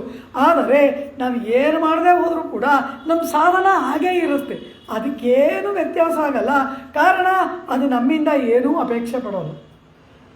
ಏನನ್ನೂ ಅಪೇಕ್ಷೆ ಪಡದೆ ಪರಿಪೂರ್ಣ ಕಾಮನಾಗಿ ಸತ್ಯಕಾಮ ಸತ್ಯ ಸಂಕಲ್ಪನಾಗಿ ಅಪಹತ ಪಾಪ್ಮನಾಗಿ ನಮ್ಮಿಂದ ಏನನ್ನೂ ಅಪೇಕ್ಷೆ ಪಡದೆ ಇರುವಂತಹ ಒಂದು ಸಾಧನ ಕುರೆವನ್ನಮಿಲ್ಲದ ಗೋವಿಂದ ಎಂಬುದಾಗಿ ಆಂಡಾಳ್ ಆ ಪರಮಾತ್ಮನನ್ನು ಕೊಂಡಾಡುತ್ತಾ ನಮ್ಮ ಅಪೂರ್ತಿಯು ನಿನ್ನ ಪೂರ್ತಿಯು ಒಂದಕ್ಕೊಂದು ಚೆನ್ನಾಗಿ ಹೊಂದುತ್ತದೆ ಎಲ್ಲವಾ ಎಂಬುದಾಗಿ ಹೇಳಿದಾಗ ಕೃಷ್ಣ ಪರಮಾತ್ಮ ಕೋಪಗೊಳ್ತಾನಂತೆ. ಮಾತೇ ಆಡಲ್ಲ. ಕಾರಣ ಏನು? ಈಗ ಹೇಳ್ತೀರಾ ನಿಮ್ಮ ಕುಲದಲ್ಲಿ ನಾನು ಹುಟ್ಟಿದ್ದೀನಿ, ನಿಮ್ಮಲ್ಲಿ ನಾನು ಒಬ್ಬ, ನಾವು ನೀವು ಹುಟ್ಟಿನಿಂದ ಬಂಧುಗಳು ಬಾಂಧವರು, ಈಗ ಅತ್ತೆ ಮಗ ಮಾವನ ಮಗ ಚಿಕ್ಕಪ್ಪನ ಮಗ ಈಗೆಲ್ಲ ಬಾಂಧವ್ಯ ಎಲ್ಲ ಹೇಳ್ಕೊಂಡು ಈಗ ಬಂದಿದ್ದೀರಾ, ಈಗ ಸಂಬಂಧ ಹೇಳ್ತಾ ಇದ್ದೀರಾ, ಈಗ ನಾವೆಲ್ಲ ಒಂದು ಅಂತೀರಾ, ನನ್ನನ್ನು ಈಗ ಕೊಂಡಾಡ್ತಾ ನಿಮ್ಮ ಬಂಧು ಅಂತ ಹೇಳ್ತಾ ಇದ್ದೀರಾ. ಇಷ್ಟು ದಿನ ನನ್ನನ್ನು ಯಾವನೋ ಅನ್ನೋ ಹಾಗೆ ನೋಡಿದ್ರಿ, ಈಗ ನಿಮಗೆ ನಾನು ಬಂಧುವಾ ಎಂಬುದಾಗಿ ಕೇಳ್ತಾನೆ.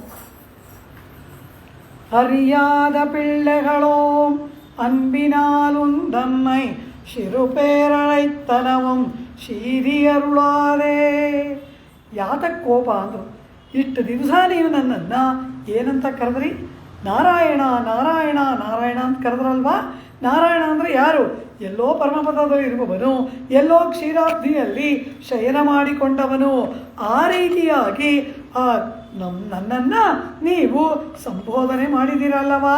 ನಾರಾಯಣ ಅಂತ ಬಹುದೂರದಲ್ಲಿ ಕಣ್ಣಿಗೆ ಕಾಣದೆ ಅಂತರ್ಯಾಮಿಯಂತೆ ಎಲ್ಲೋ ಇರುವವನಂತೆ ನನ್ನನ್ನು ಕರೆದ್ರಿ. ಈಗ ಮಾತ್ರ ನಾನು ನಿಮಗೆ ಬಂಧುವಾಗಿ ಬಿಟ್ಟೆನಾ ಎಂಬುದಾಗಿ ಕೋಪಗೊಳ್ತಾನಂತೆ ಇವನು. ಪ್ರಾರಂಭವೇ ಏನು? ನಾರಾಯಣನೇ ನಮಕ್ಕೆ ಪರೆದರುವಾನ್ ಅಂದರು. ನಾರಾಯಣನ್ ಮೂರ್ತಿ ಕೇಶವನ್ ಅಂದರು. ದೇವಾದಿದೇವನೈ ಅಂತ ಕೊಂಡಾಡಿದ್ರು. ನಾತ್ತತ್ತುಳಾಯ್ ಮುಡಿ ನಾರಾಯಣನ್ ಅಂದರು. ಎಲ್ಲೋ ಕಣ್ಣಿಗೆ ಕಾಣದ ಯಾವುದೋ ಚಿಕ್ಕ ಹೆಸರಿನಿಂದ ನನಗೆ ಅಪಮಾನವಾಗುವ ಹಾಗೆ ಚಿಕ್ಕ ಹೆಸರಿನಿಂದ ನನ್ನನ್ನು ಕರೆದ್ರಿ. ಈಗ ಮಾತ್ರ ನಾನು ನಿಮಗೆ ಬಂಧುವ ಅಂದ. ಆಂಡಾಳು ಹೇಳ್ತಾಳೆ, ಪರಮಾತ್ಮ ಅರಿಯಾದ ಪಿಳ್ಳೆಗಳು ಎಂಬುದಾಗಿ ಹೇಳ್ತಾಳೆ. ಕೃಷ್ಣ ಹೇಳ್ತಾನೆ, ಈಗ ನೀವೆಲ್ಲರೂ ಕೂಡ ನನ್ನನ್ನು ನೋಡಿ ನಾನು ಏನನ್ನೂ ಬಯಸಲ್ಲ, ನಿಮ್ಮಿಂದ ಏನೂ ಕೇಳಲ್ಲ ಎಂಬುದಾಗಿ ನೀವು ಹೇಳ್ತೀರಾ.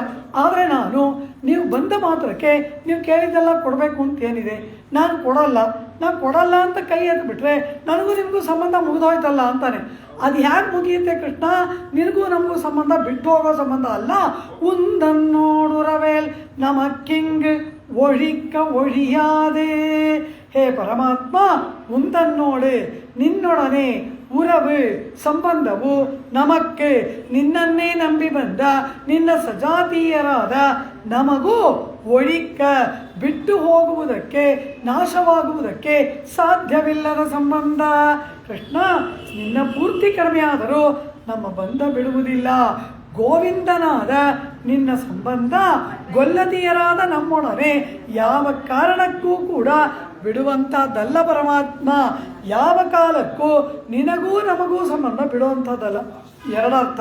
ನಾರಾಯಣನಾದ ಪರಮಾತ್ಮನಿಗೂ ಜೀವಾತ್ಮನಿಗೂ 9 ವಿಧವಾದ ಸಂಬಂಧಗಳು ಹೇಳಲ್ಪಡುತ್ತೆ. ನವವಿಧ ಸಂಬಂಧ ಎಂಬುದಾಗಿ ಹೇಳ್ತಾರೆ. ಅದು ಒಂದು ದೊಡ್ಡ ಉಪನಿಷತ್ತಿನ ವಿಷಯ. ನಿಯಾಮಿಯ ನಿಯಂತ್ರ ಭಾವ, ರಕ್ಷಕ ಭಾವ, ಶರೀರಿ ಭಾವ, ಹೀಗೆಲ್ಲ ಒಂದು 9 ವಿಧವಾದ ಸಂಬಂಧವನ್ನು ಶಾಸ್ತ್ರಗಳು ಹೇಳುತ್ತೆ. ಆ ನಾರಾಯಣನಾಗಿರೋದ್ರಿಂದಲೂ ನಮ್ಮನ್ನು ನೀನು ಬಿಡಿಸ್ಕೊಳ್ಳಲಾರೆ. ಆತ್ಮ ಪರಮಾತ್ಮ ಸಂಬಂಧ ಬಿಡುವ ಸಂಬಂಧವೇ ಅಲ್ಲ. ಹಾಗಿಲ್ಲದೆ ಗೊಲ್ಲನಾದ ನಿನಗೂ ಗೊಲ್ಲದಿಯರಾದ ನಮಗೂ ಎಷ್ಟೋ ಬಾಂಧವ್ಯ ಉಂಟಲ್ಲ. ಆ ಬಂಧುತ್ವ ಹೇಗೆ ಬಿಟ್ಟೋಗುತ್ತೆ? ನೀನು ಬೇಡ ಅಂದರೂ ಅದು ಬಿಡೋಲ್ಲ. ಒಬ್ಬ ಮಾವನ ಮಗ ಇರ್ತಾನೆ, ಅವನು ನನಗೂ ನಿನಗೂ ಸಂಬಂಧ ಇಲ್ಲ ಅನ್ನೋ ಮಾತ್ರಕ್ಕೆ ಆ ಮಾವ ಅಳಿನ ಸಂಬಂಧ ಬಿಟ್ಟೋಗುತ್ತಾ? ಅದು ಯಾವತ್ತೂ ಬಿಡೋದೇ ಇಲ್ಲ. ಒಳಿಕ್ಕ ಒಳಿಯಾದೆ ಉಂದನ್ನೋಡುರವೇಲ್ ನಮಕ್ಕಿಂಗ್ ಒಳಿಕ್ಕ ಒಳಿಯಾದೆ. ಇದನ್ನು ನಾವು ಹೇಳಿಲ್ಲ ಕೃಷ್ಣ, ನೀನೇ ಹೇಳಿದೀಯ. ನಾ ಹೇಳದ್ನ? ಯಾವಾಗ ಹೇಳಿದೆ ಎಂದ? ಗೋವರ್ಧನ ಪರ್ವತವನ್ನು ಪರಮಾತ್ಮ 7 ದಿನಗಳ ಕಾಲ ಎತ್ತಿ ಹಿಡಿದು ಆ ಪರ್ವತವನ್ನು ಕೆಳಗಿಟ್ಟ. ಮಳೆಯೆಲ್ಲ ನಿಂತೋಯ್ತು. ಗೋವಿಂದರಾಜ ಪಟ್ಟಾಭಿಷೇಕ ಆಯಿತು. ಎಲ್ಲರೂ ಮನೆಗೆ ಬಂದಾಯಿತು. ಆ ನಂತರ ಕೃಷ್ಣ ಪರಮಾತ್ಮ ನಂದಗೋಪನ ಮನೆಯಲ್ಲಿ ಕೂತ್ಕೊಂಡು ದಪ್ಪ ಮಳಿಕೆಯಲ್ಲಿ ಚೆನ್ನಾಗಿ ಬೆಣ್ಣೆ ತಿಂತಾ ಇದೆ. ನಮ್ಮ ಕೃಷ್ಣಮೂರ್ತಿ ಸ್ವಾಮಿಗಳು ಚೆನ್ನಾಗಿ ಬೆಣ್ಣೆ. ಆಗ ಗೋಕುಲದಲ್ಲಿ ಇರೋರೆಲ್ಲ ನಂದಗೋಪನ ಮನೆಗೆ ಬಂದರಂತೆ. ಎಲ್ಲ ಗೋಕುಲವೇ ಬಂದ್ಬಿಟ್ಟಿದೆ. ನಂದಗೋಪ ಬಾ ಅಂದ್ರಂತೆ. ನಂದಗೋಪ ಬಂದ. 7 ದಿನಗಳ ಕಾಲ ಆ ದೊಡ್ಡ ಗೋವರ್ಧನ ಬೆಟ್ಟವನ್ನು ಕೈಯಲ್ಲಿ ಹಿಡ್ಕೊಂಡಿದ್ನಲ್ಲ, ಅವನು ಯಾರು? ನನ್ನ ಮಗ. ಖಂಡಿತವಾಗಿಯೂ ಅವನು ನಿನ್ನ ಮಗನಲ್ಲ. ಅವನು ದೇವನ, ಅವನು ಗಂಧರ್ವನ, ಅವನು ಯಕ್ಷನ, ಅವನು ಕಿನ್ನರನ, ಅವನು ಭೂತವ, ಅವನು ಪ್ರೇತವ, ಅವನು ಯಾರು ಹೇಳು ಅಂತ. ಒಂದು ಪುಟ್ಟ 6 ವಯಸ್ಸಿನ ಬಾಲಕ ಆ ಪರ್ವತವನ್ನು ಕೋಲಮು ಮಳಿಂದಿಲವಾಡಿತ್ತಿಲ್ಲ ಅಂತ ಸ್ವಲ್ಪವೂ ಕೂಡ ವಿಕಾರ ಏರ್ಪಡದೆ, ಆ ಬಾಳುವಿಕೆ ಏರ್ಪಡದೆ, ಆಯಾಸವಿಲ್ಲದೆ ನಗುಮುಗದಿಂದ 7 ದಿನಗಳ ಕಾಲ ಅಂತಹ ಭೀಕರವಾದ ಮಳೆಯಲ್ಲಿ ಆ ಪರ್ವತವನ್ನು ಎತ್ತಿ ಹಿಡ್ಕೊಂಡಿದ್ದಾದರೆ ಅವನು ನಿನ್ನ ಮಗನಲ್ಲ. ನಿಜ ಹೇಳು, ಅವನು ಯಾರು ಅಂತ ಕೇಳ್ತಾನೆ. ಒಳಗಡೆ ಬೆಣ್ಣೆ ತಿಂತ ಕೂತಿರ್ತಾನೆ. ಕೋಪ ಬಂದ್ಬಿಡ್ತು. ಆ ಮಡಕೆಯನ್ನು ಬಿಸಾಡಿಬಿಟ್ಟು ಹೊರಗಡೆ ಎದ್ದು ಬಂದು ಹೇಳ್ತಾನೆ, ನಾಹಂ ದೇವ ನಾಹಂ ಯಕ್ಷ ನಾಹಂ ಕಿನ್ನರ ಅಹಂ ವೋ ಬಂಧವೋ ಜಾತಃ. ನಾನು ದೇವನಲ್ಲ, ನಾನು ಯಕ್ಷನಲ್ಲ, ನಾನು ಕಿನ್ನರನಲ್ಲ, ನಾನು ಗಂಧರ್ವನಲ್ಲ, ನಾನು ನಿಮ್ಮ ಬಂಧು, ಗೊತ್ತಾಯ್ತಾ ಎಂಬುದಾಗಿ ಕೋಪದಿಂದ ಹೇಳ್ತಾನಂತೆ. ಅಹಂ ವೋ ಬಂಧವೋ ಜಾತಃ, ನಾನು ನಿಮ್ಮ ಬಂಧು. ಪರ್ಯವಚನ ಪಿಳ್ಳೆ ವ್ಯಾಖ್ಯಾನ ಮಾಡ್ತಾರೆ, ಒಂದೇ ಎಲೆಯಲ್ಲಿ ನಿಮ್ಮೊಡನೆ ಸಹಭೋಜನ ಮಾಡುವುದಕ್ಕೆ ಬಂದ ಆತ್ಮೀಯನಾದ ಬಂಧು ನಾನು ಅಂತ ಹೇಳ್ತಾನಂತೆ. ನೀನೇ ಹೇಳಿದೆ ತಾನೆ, ಅಹಂವೋ ಬಂಧವೋ ಜಾತಃ, ನಾನು ನಿಮ್ಮ ಬಂಧು ಅಂತಾನಂತೆ. ಈ ಕೃಷ್ಣನಿಗೂ ರಾಮನಿಗೂ ಅವನನ್ನು ದೇವರು ಅಂದರೆ ಕೋಪ ಬಂದ್ಬಿಡುತ್ತೆ. ಪರತ್ವಮಂ ನಿಂದಯ ದೈವತ್ವಮಂ ನಿಂದಯಾನವನಕ್ಕೆ. ಆಚಾರ್ಯ ಹೃದಯದಲ್ಲಿ ಸ್ವಾಮಿ ನಾಯನಾರು ಹೇಳ್ತಾರೆ, ರಾಮ ರಾವಣ ವಧೆಯನ್ನು ಮಾಡಿದಾಗ ಅವನನ್ನು ನಾರಾಯಣ ಗೋವಿಂದ ಅಂತಲ್ಲ ದೇವತೆಗಳು ಬಂದು ಸ್ತೋತ್ರ ಮಾಡ್ತಾರೆ.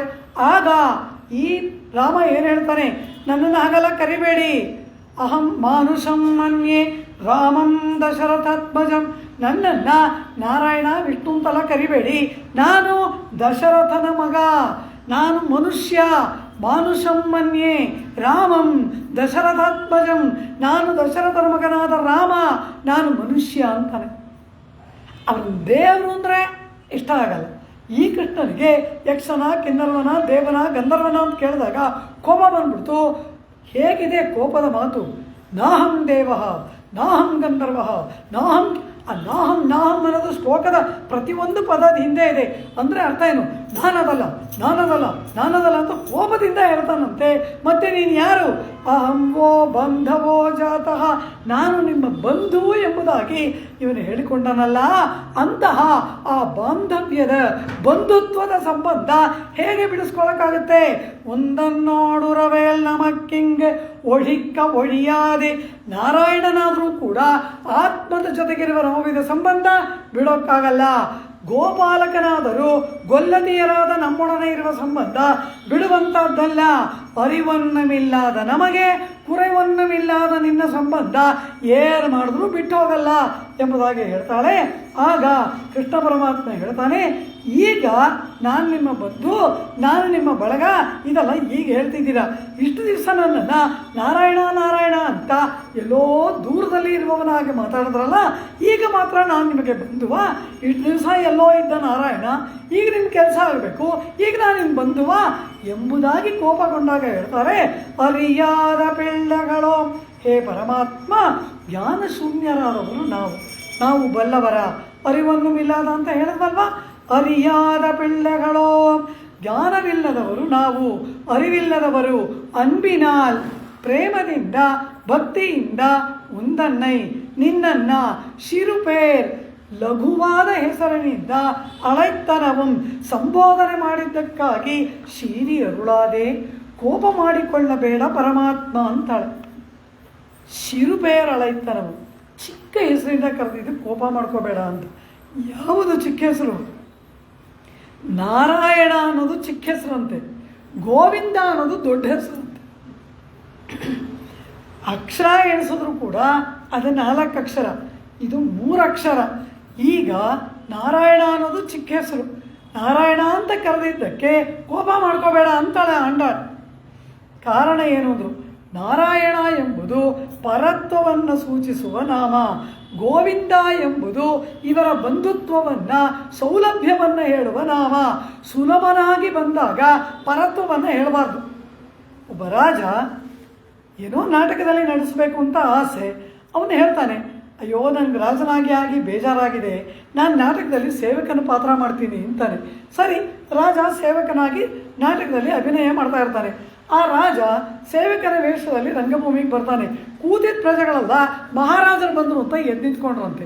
ಆಯಿತಾ, ನಾಟಕನೇ ಕೆಟ್ಟೋಯ್ತು. ಆ ರೀತಿಯಾಗಿ ಇವನು ಗೋವಿಂದನಾಗಿ ಸುಲಭನಾಗಿ ಗೋಪ ಬಾಲ ದನಕರುಗಳ ಜೊತೆಯಲ್ಲಿ ಏಕರಸವಾಗಿ ಬೆರಿಬೇಕು ಅಂತ ಬಂದಾಗ ಇವನನ್ನು ನಾರಾಯಣ ಅಂದರೆ ಎಲ್ಲ ಕೆಟ್ಟೋಯ್ತಾ, ರಸಾಭಾಸವಾಗಿಬಿಡ್ತು. ಆದ್ದರಿಂದ ಸುಲಭನಾಗಿ ಬಂದಾಗ ಪರತ್ವವನ್ನು ಹೇಳಬಾರ್ದು. ಅದೇ ವಿಶ್ವರೂಪವನ್ನು ಅರ್ಜುನ ನೋಡ್ತಾನೆ.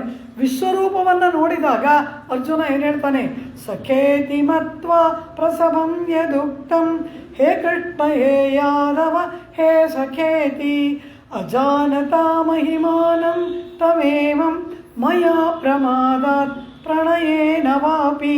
ಆ ವಿಶ್ವರೂಪವನ್ನು ನೋಡಿದಾಗ ಅರ್ಜುನ ಹೇಳ್ತಾನೆ, ಓ ಪರಾತ್ಪರನೇ, ಓ ವಿಶ್ವರೂಪಿಯಾದ ಪರಮಾತ್ಮನೇ, ನಿನ್ನನ್ನು ಲೋ ಗೆಳೆಯ ಎಂಬುದಾಗಿಯೂ, ಲೋ ಕರಿಯ, ಲೋ ಗೆಳೆಯ, ಲೋ ಬೆಣ್ಣೆ ಕದ್ದವನೇ, ಹೆಂಗಸರು ಸೀರೆ ಕದ್ದವನೇ ಹೀಗೆಲ್ಲ ಕರಿತಿದ್ದಂತೆ. ನಿನ್ನನ್ನು ಆ ರೀತಿಯಾಗಲ್ಲ ಕರೆದದ್ದಕ್ಕಾಗಿ ಕ್ಷಮಿಸು ಅಂತಾನೆ. ಪರಾತ್ಪರನಾಗಿ ಇರುವ ಪರತ್ವವನ್ನು ಕಂಡಾಗ ಆ ವಿಶ್ವರೂಪವನ್ನು ನೋಡಿ ಲೋ ದನ ಕಾಯವನೇ ಅಂತ ಕರೆಯೋಕ್ಕಾಗುತ್ತಾ? ಆಗ ಹಾಗೆ ಕರಿಬಾರ್ದು. ಆಗ ಅವನನ್ನು ಏನು ಕರಿಬೇಕು? ಪಿತಾಸಿ ಲೋಕಸ್ಯ ಚರಾಚರಸ್ಯ ತ್ವಮಸ್ಯ ಪೂಜ್ಯಶ್ಚ ಗುರುರ್ಗರೀಯಾನ್ ನತ್ವತ್ಸಮೋಸ್ತ್ಯಭ್ಯಧಿಕ ಕುತೋನ್ಯೋ ಲೋಕತ್ರಯೇಪ್ಯ ಪ್ರತಿಮ ಪ್ರಭಾವ. ಹೀಗೆ ಸ್ತೋತ್ರ ಮಾಡಬೇಕು. ವಿಶ್ವರೂಪವನ್ನು ಕಂಡಾಗ ಅರ್ಜುನ ಏನು ಹೇಳ್ದ? ಸಖೇತಿ ಮತ್ವ, ನಿನ್ನನ್ನು ಗೆಳೆಯ ಅಂತ ತಿಳಿದುಕೊಂಡು ಹೇ ಕೃಷ್ಣ, ಹೇ ಯಾದವ, ಹೇ ಸಖ ಎಂಬುದಾಗೆಲ್ಲ ಕರೆದ್ನಲ್ಲ. ಕೃಷ್ಣ ಅಂದರೆ ಹೆಸರಲ್ಲ, ಲೋ ಕರಿಯ ಅಂತ ಕರಿತಿದ್ದಂತೆ. ಅವನಿಗೆ ನಿನ್ನ ಲೋ ಬಿಳಿಯ ಅಂತಾನಂತೆ. ಹೀಗೆಲ್ಲ ಕರಿತಿದ್ದಕ್ಕಾಗಿ ಕ್ಷಮಾಪಣೆಯನ್ನು ಕೇಳ್ಕೊಳ್ತಾನೆ ಅರ್ಜುನ ಕೃಷ್ಣನ ಬಳಿಯಲ್ಲಿ. ಪರತ್ವವನ್ನು ಕಂಡಾಗ ಸೌಲಭ್ಯದ ಮಾತನಾಡಿದ್ದಕ್ಕಾಗಿ ಕ್ಷಮೆ ಕೇಳಬೇಕು. ಇಲ್ಲಿ ಪರಮಾತ್ಮ ಅತಿ ಸುಲಭನಾಗಿ ಗೋಪಾಲಕನಾಗಿ ಬಂದಾಗ ಪರಾತ್ಪರನಾದ ನಾರಾಯಣ ಅಂತ ಕರೆದಿದ್ದು ತಪ್ಪಾಯಿತು. ಶೀರಿ ಅರುಳಾದೆ, ಇದು ಸೌಲಭ್ಯ. ಈ ಸೌಲಭ್ಯಕ್ಕಾಗಿ ಬಂದಿರುವಾಗ ಪರಾತ್ಪರ ನಾರಾಯಣ ಅಂತ ಕರಿಬಾರ್ದು. ನಮಗೆ ಅರಿವಿಲ್ಲ ಪರಮಾತ್ಮ, ಆದ್ದರಿಂದ ಈ ರೀತಿ ನಿನ್ನನ್ನು ಕರೆದು ಬಿಟ್ವಿ. ಪರತ್ವವನ್ನು ನೋಡಿದಾಗ ಪರತ್ವಕ್ಕೆ ಸರಿಯಾಗಿ ಮಾತಾಡಬೇಕು. ಸೌಲಭ್ಯದಲ್ಲಿರುವಾಗ ಸೌಲಭ್ಯಕ್ಕನುಗುಣವಾಗಿ ಮಾತನಾಡಬೇಕಲ್ಲವ. ಹಾಗೆ ಮಾಡದೆ ನಿನ್ನನ್ನು ನಾರಾಯಣ ಅಂತ ಕರೆದಿದ್ದು ತಪ್ಪಾಯಿತು. ಈಗ ಗೋವಿಂದ ಅಂತ ಕರೆದವಲ್ಲವ. ಶೀರಿ ಅರುಳಾದೆ, ಕೋಪ ಮಾಡಿಕೊಳ್ಳುವ ಕೃಪೆ ಮಾಡಬೇಡ. ಕೋಪನೂ ಒಂದು ಕೃಪೆ. ಪರಮಾತ್ಮನಿಗೆ ಏರ್ಪಡ್ತಕ್ಕಂತಹ ಕೋಪವೂ ಕೂಡ ಒಂದು ಕೃಪೆ. ಕಾರಣ ಅವನ ಕೋಪವೂ ಕೂಡ ಮಂಗಳವನ್ನು ಉಂಟು ಮಾಡತಕ್ಕಂತಹದ್ದಲ್ಲವ. ಆ ಹಿರಣ್ಯನ ಮೇಲಿನ ಕೋಪ ಲೋಕಕ್ಕೆ ಒಳಿತನ್ನು ಮಾಡಿದಲ್ಲವ. ಶೀರಿ ಅರುಳಾದೆ, ಹೇ ಪರಮಾತ್ಮ, ಯಾವ ಕಾರಣಕ್ಕೂ ಕೂಡ ನಾವುಗಳು ನಿನ್ನನ್ನು ನಾರಾಯಣ ಎಂಬುದಾಗಿ ಕರೆದದ್ದಕ್ಕೆ ನೀನು ಕೋಪ ಮಾಡಿಕೊಳ್ಳಬೇಡ ಪರಮಾತ್ಮ.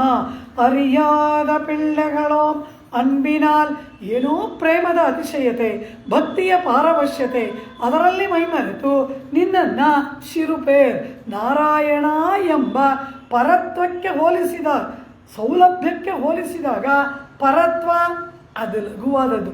ಪರತ್ವ ನಮಗೆ ಬೇಕಿಲ್ಲ. ಪರಮಾತ್ಮನ ಪರತ್ವ ಕಟ್ಕೊಂಡು ನಮಗೇನಾಗಬೇಕು? ನಮಗೆ ಬೇಕಾದದ್ದು ನಮಗೆ ಅವನು ಸುಲಭನಾಗಿ ನಮಗಾಗಿ ಮಾಡಿ ಬಂದ ಅವತಾರವಲ್ಲವ. ಆದ್ದರಿಂದ ಅದು ನಮಗೆ ಪ್ರಧಾನ. ಆ ಪರಮಾತ್ಮನ ಸೌಲಭ್ಯದ ಪರಾಕಾಷ್ಠೆಯನ್ನು ಅದು ಪರಮಾತ್ಮನಿಗೆ ಅಧಿಕವಾದದ್ದು. ಅವನ ಗುಣಗಳನ್ನು ಪ್ರಕಾಶಪಡಿಸುವುದು ಅವನ ಅವತಾರ. ಆ ಗುಣಪ್ರಕಾಶಕವಾದ ಅವತಾರವನ್ನು ಬಿಟ್ಟು ಎಲ್ಲೋ ಪರಮಪದದಲ್ಲಿ ನಿತ್ಯಮುಕ್ತರ ಮಧ್ಯದಲ್ಲಿ ಕೂತ್ಕೊಂಡಿರೋದು, ಗುಣಗಳಿಗೆ ಪ್ರಕಾಶವೇ ಇಲ್ಲ, ಆ ಹೆಸರು ಕರೆಯೋದು ಅದೊಂದು ದೊಡ್ಡ ಹೆಸರ, ಅದು ಬೇಡ. ಆದ್ದರಿಂದ ನಾರಾಯಣ ಎಂಬುದು ಶಿರುಪೆ. ಗೋವಿಂದ ಅನ್ನೋದು ಪರಮಾತ್ಮನ ಕಲ್ಯಾಣ ಗುಣಗಳನ್ನು ಹೇಳುವ ಗುಣಪ್ರಕಾಶಕವಾದ ನಾಮವಾದ್ದರಿಂದ ಇದು ದೊಡ್ಡ ಹೆಸರಂತೆ. ಈ ರೀತಿಯಾಗಿ ಅನ್ಬಿನಾಲ್, ಭಕ್ತಿ ಪಾರವಶ್ಯದಿಂದ ನಿನ್ನನ್ನು ನಾರಾಯಣ ಎಂಬುದಾಗಿ ನಾವು ಕರೆದದ್ದು ಅರಿಯಾದ ಪಿಳ್ಳೆಗಳು. ನಮ್ಮ ಅಜ್ಞಾನದಿಂದ ನಿನ್ನನ್ನು ಆ ರೀತಿ ಕರೆದದ್ದಕ್ಕಾಗಿ ಶೀರಿ ಅರುಳಾದೆ. ಹೇ ಪರಮಾತ್ಮ, ಕೋಪ ಮಾಡಿಕೊಳ್ಳಬೇಡ, ನಮಗೆ ಬೇಕಾದ್ದನ್ನು ಕೊಡು. ಇರೈವಾ ನೀ ತಾರಾಯ್ ಪರೈ. ಇರೈವಾ, ಇಡೀ ಗೊಲ್ಲರ ಕುಲ. ಇರೈವ ಅಂದರೆ ಸ್ವಾಮಿಯೇ, ನಾಥನೇ, ಒಡೆಯನೇ ಎಂಬುದಾಗಿ. ಇಡೀ ಗೊಲ್ಲರ ಕುಲಕ್ಕೆ ನಾಥನಾದವನೇ, ನಮ್ಮೆಲ್ಲರಿಗೂ ಕೂಡ ಒಡೆಯನಾದ ಸ್ವಾಮಿಯೇ, ಹೇ ಪರಮಾತ್ಮನೇ. ಇರೈವಾ ನೀ ತಾರಾಯ್ ಪರೈ, ನಮಗೆ ಬೇಕಾದ ಪರೈ ಆ ಪುರುಷಾರ್ಥವನ್ನು ತಾರಾಯ್ ಕೊಡುವವನಾಗು. ವ್ರತಕ್ಕಾಗಿ ಪರೈ, ನಮಗೆ ನೀನೇ ಪರೈ, ಅದನ್ನು ನೀಡುವವನಾಗು. ಆಗ ಪಕ್ಕದಲ್ಲಿ ನಪ್ಪಿನೇ ಇದ್ದಾಳಂತೆ. ಅವಳನ್ನು ನೋಡಿ ಪರೈಯನ್ನು ಕೊಡು ಅಂತಾನೆ. ಏನೋ ಪರೈ ಕೇಳ್ತಾ ಇದ್ದಾರೆ, ಕೊಟ್ಟು ಕಳಿಸು ಅಂದ. ಆಗ ಆಂಡಾಳ ಹೇಳ್ತಾಳೆ, ಅವಳಿಗೆ ಮಾಡೋದನ್ನು ಮಾಡಾಯಿತು, ಅವಳನ್ನ ಕೊಡೋದು ನೀ ತಾರಾಯ್ ಪರೈ. ಮೋಕ್ಷವನ್ನು ನಾರಾಯಣನೇ ಕೊಡಬೇಕು. ಅವನ ಹೊರತಾಗಿ ಮೋಕ್ಷ ನಿಶ್ಚಯತೆ ಜನಾರ್ದನಾತೆ. ಮಹಾಲಕ್ಷ್ಮಿ ಶಿಫಾರಸು ಮಾಡ್ತಾಳೆ, ಆದರೆ ಅವಳು ಮೋಕ್ಷಪ್ರದಳಲ್ಲ.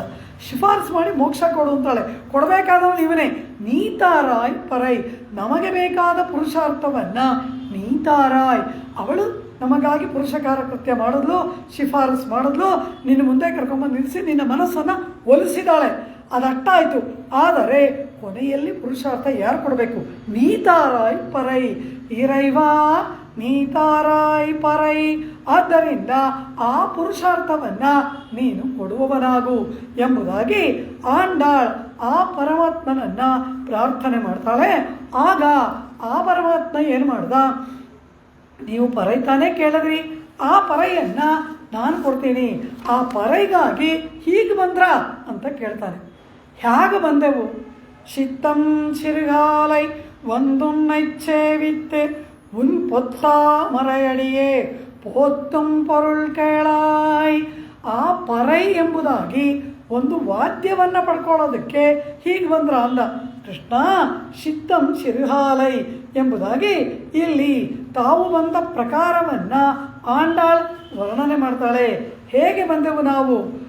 ಕಾಲೈ ಸಿರುಗಾಲೈ ಚಿತ್ತಂ ಸಿರುಗಾಲೈ.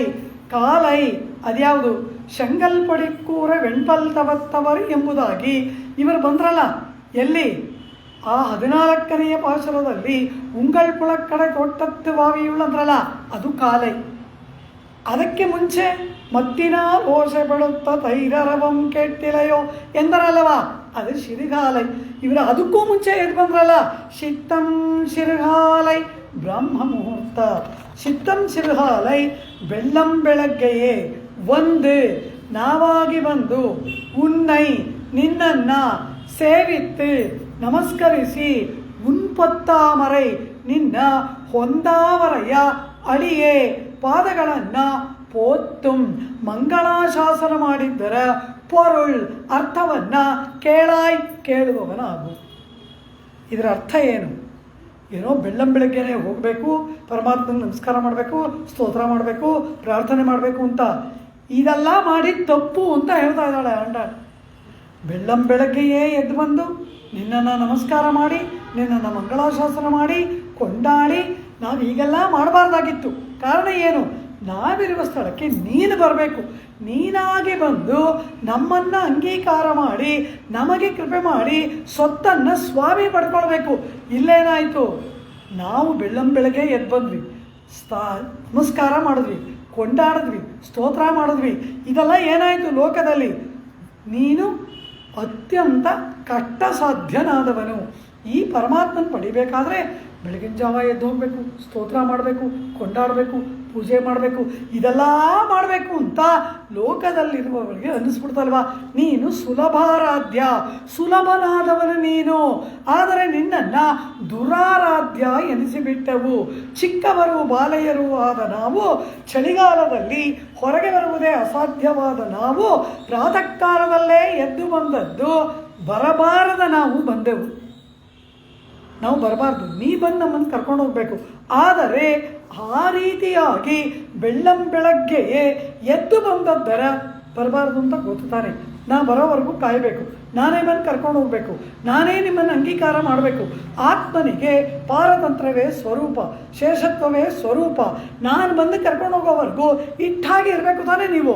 ಯಾಕೆ ಬಂದ್ರಿ ಅಂದರೆ ಆ ಅರ್ಥವನ್ನು ಹೇಳ್ತೇವೆ ಕೇಳು. ಪೊರುಳ್ ಕೇಳಾಯ್. ಚಿತ್ತಂ ಸಿರುಹಾಲೆ ಅಂತಲೇ ಆಂಡಾಳ್. ಅರ್ಥವೇನು? ರಾತ್ರಿ ಕತ್ತಲೆ ಇರುತ್ತೆ, ಅದು ಅಜ್ಞಾನದ ದಶೆ. ಹಗಲು ಚೆನ್ನಾಗಿ ಬೆಳಕಾಗಿರುತ್ತೆ, ಜ್ಞಾನದ ದಶೆ. ಈ ಬೆಳ್ಳಂ ಬೆಳಗ್ಗೆ ಇದೆಯಲ್ಲ, ಅದು ಕತ್ತಲೆಯೂ ಅಲ್ಲ, ಬೆಳಕೂ ಅಲ್ಲ, ಮಸಕಾದ ಬೆಳಕಿರುವ ಕಾಲ. ಅಂದರೆ ಏನು? ಸಂಸಾರದಲ್ಲಿನ ಆಸೆ ಎಲ್ಲ ಹೋಗ್ಬಿಟ್ಟಿದೆ. ಸಾಂಸಾರಿಕವಾದದ್ದು ಏನೂ ಬೇಡ, ಪರಮಾತ್ಮನಲ್ಲೇ ಮನಸ್ಸು ನೆಟ್ಟುಬಿಟ್ಟಿದೆ. ಆದರೆ ಪರಮಾತ್ಮ ಇನ್ನೂ ಸಿಕ್ಕಿಲ್ಲ. ಪರಮಾತ್ಮನನ್ನು ಪಡೆಯುವುದು ಹಗಲು. ಪಹಲ್ ಕಂಡೇನ್ ನಾರಣನೈ ಕಂಡೇನ್ ಎಂಬುದಾಗಿ ಹಗಲು ಎಂದರೆ ಪರಮಾತ್ಮನ ಸನ್ನಿಧಾನದಲ್ಲಿರುವ ಮೋಕ್ಷ. ಇರುಳು ಅಂದರೆ ಇರುಳ್ ಧರ್ಮಾಜ್ಞಾಲತ್ತೆ.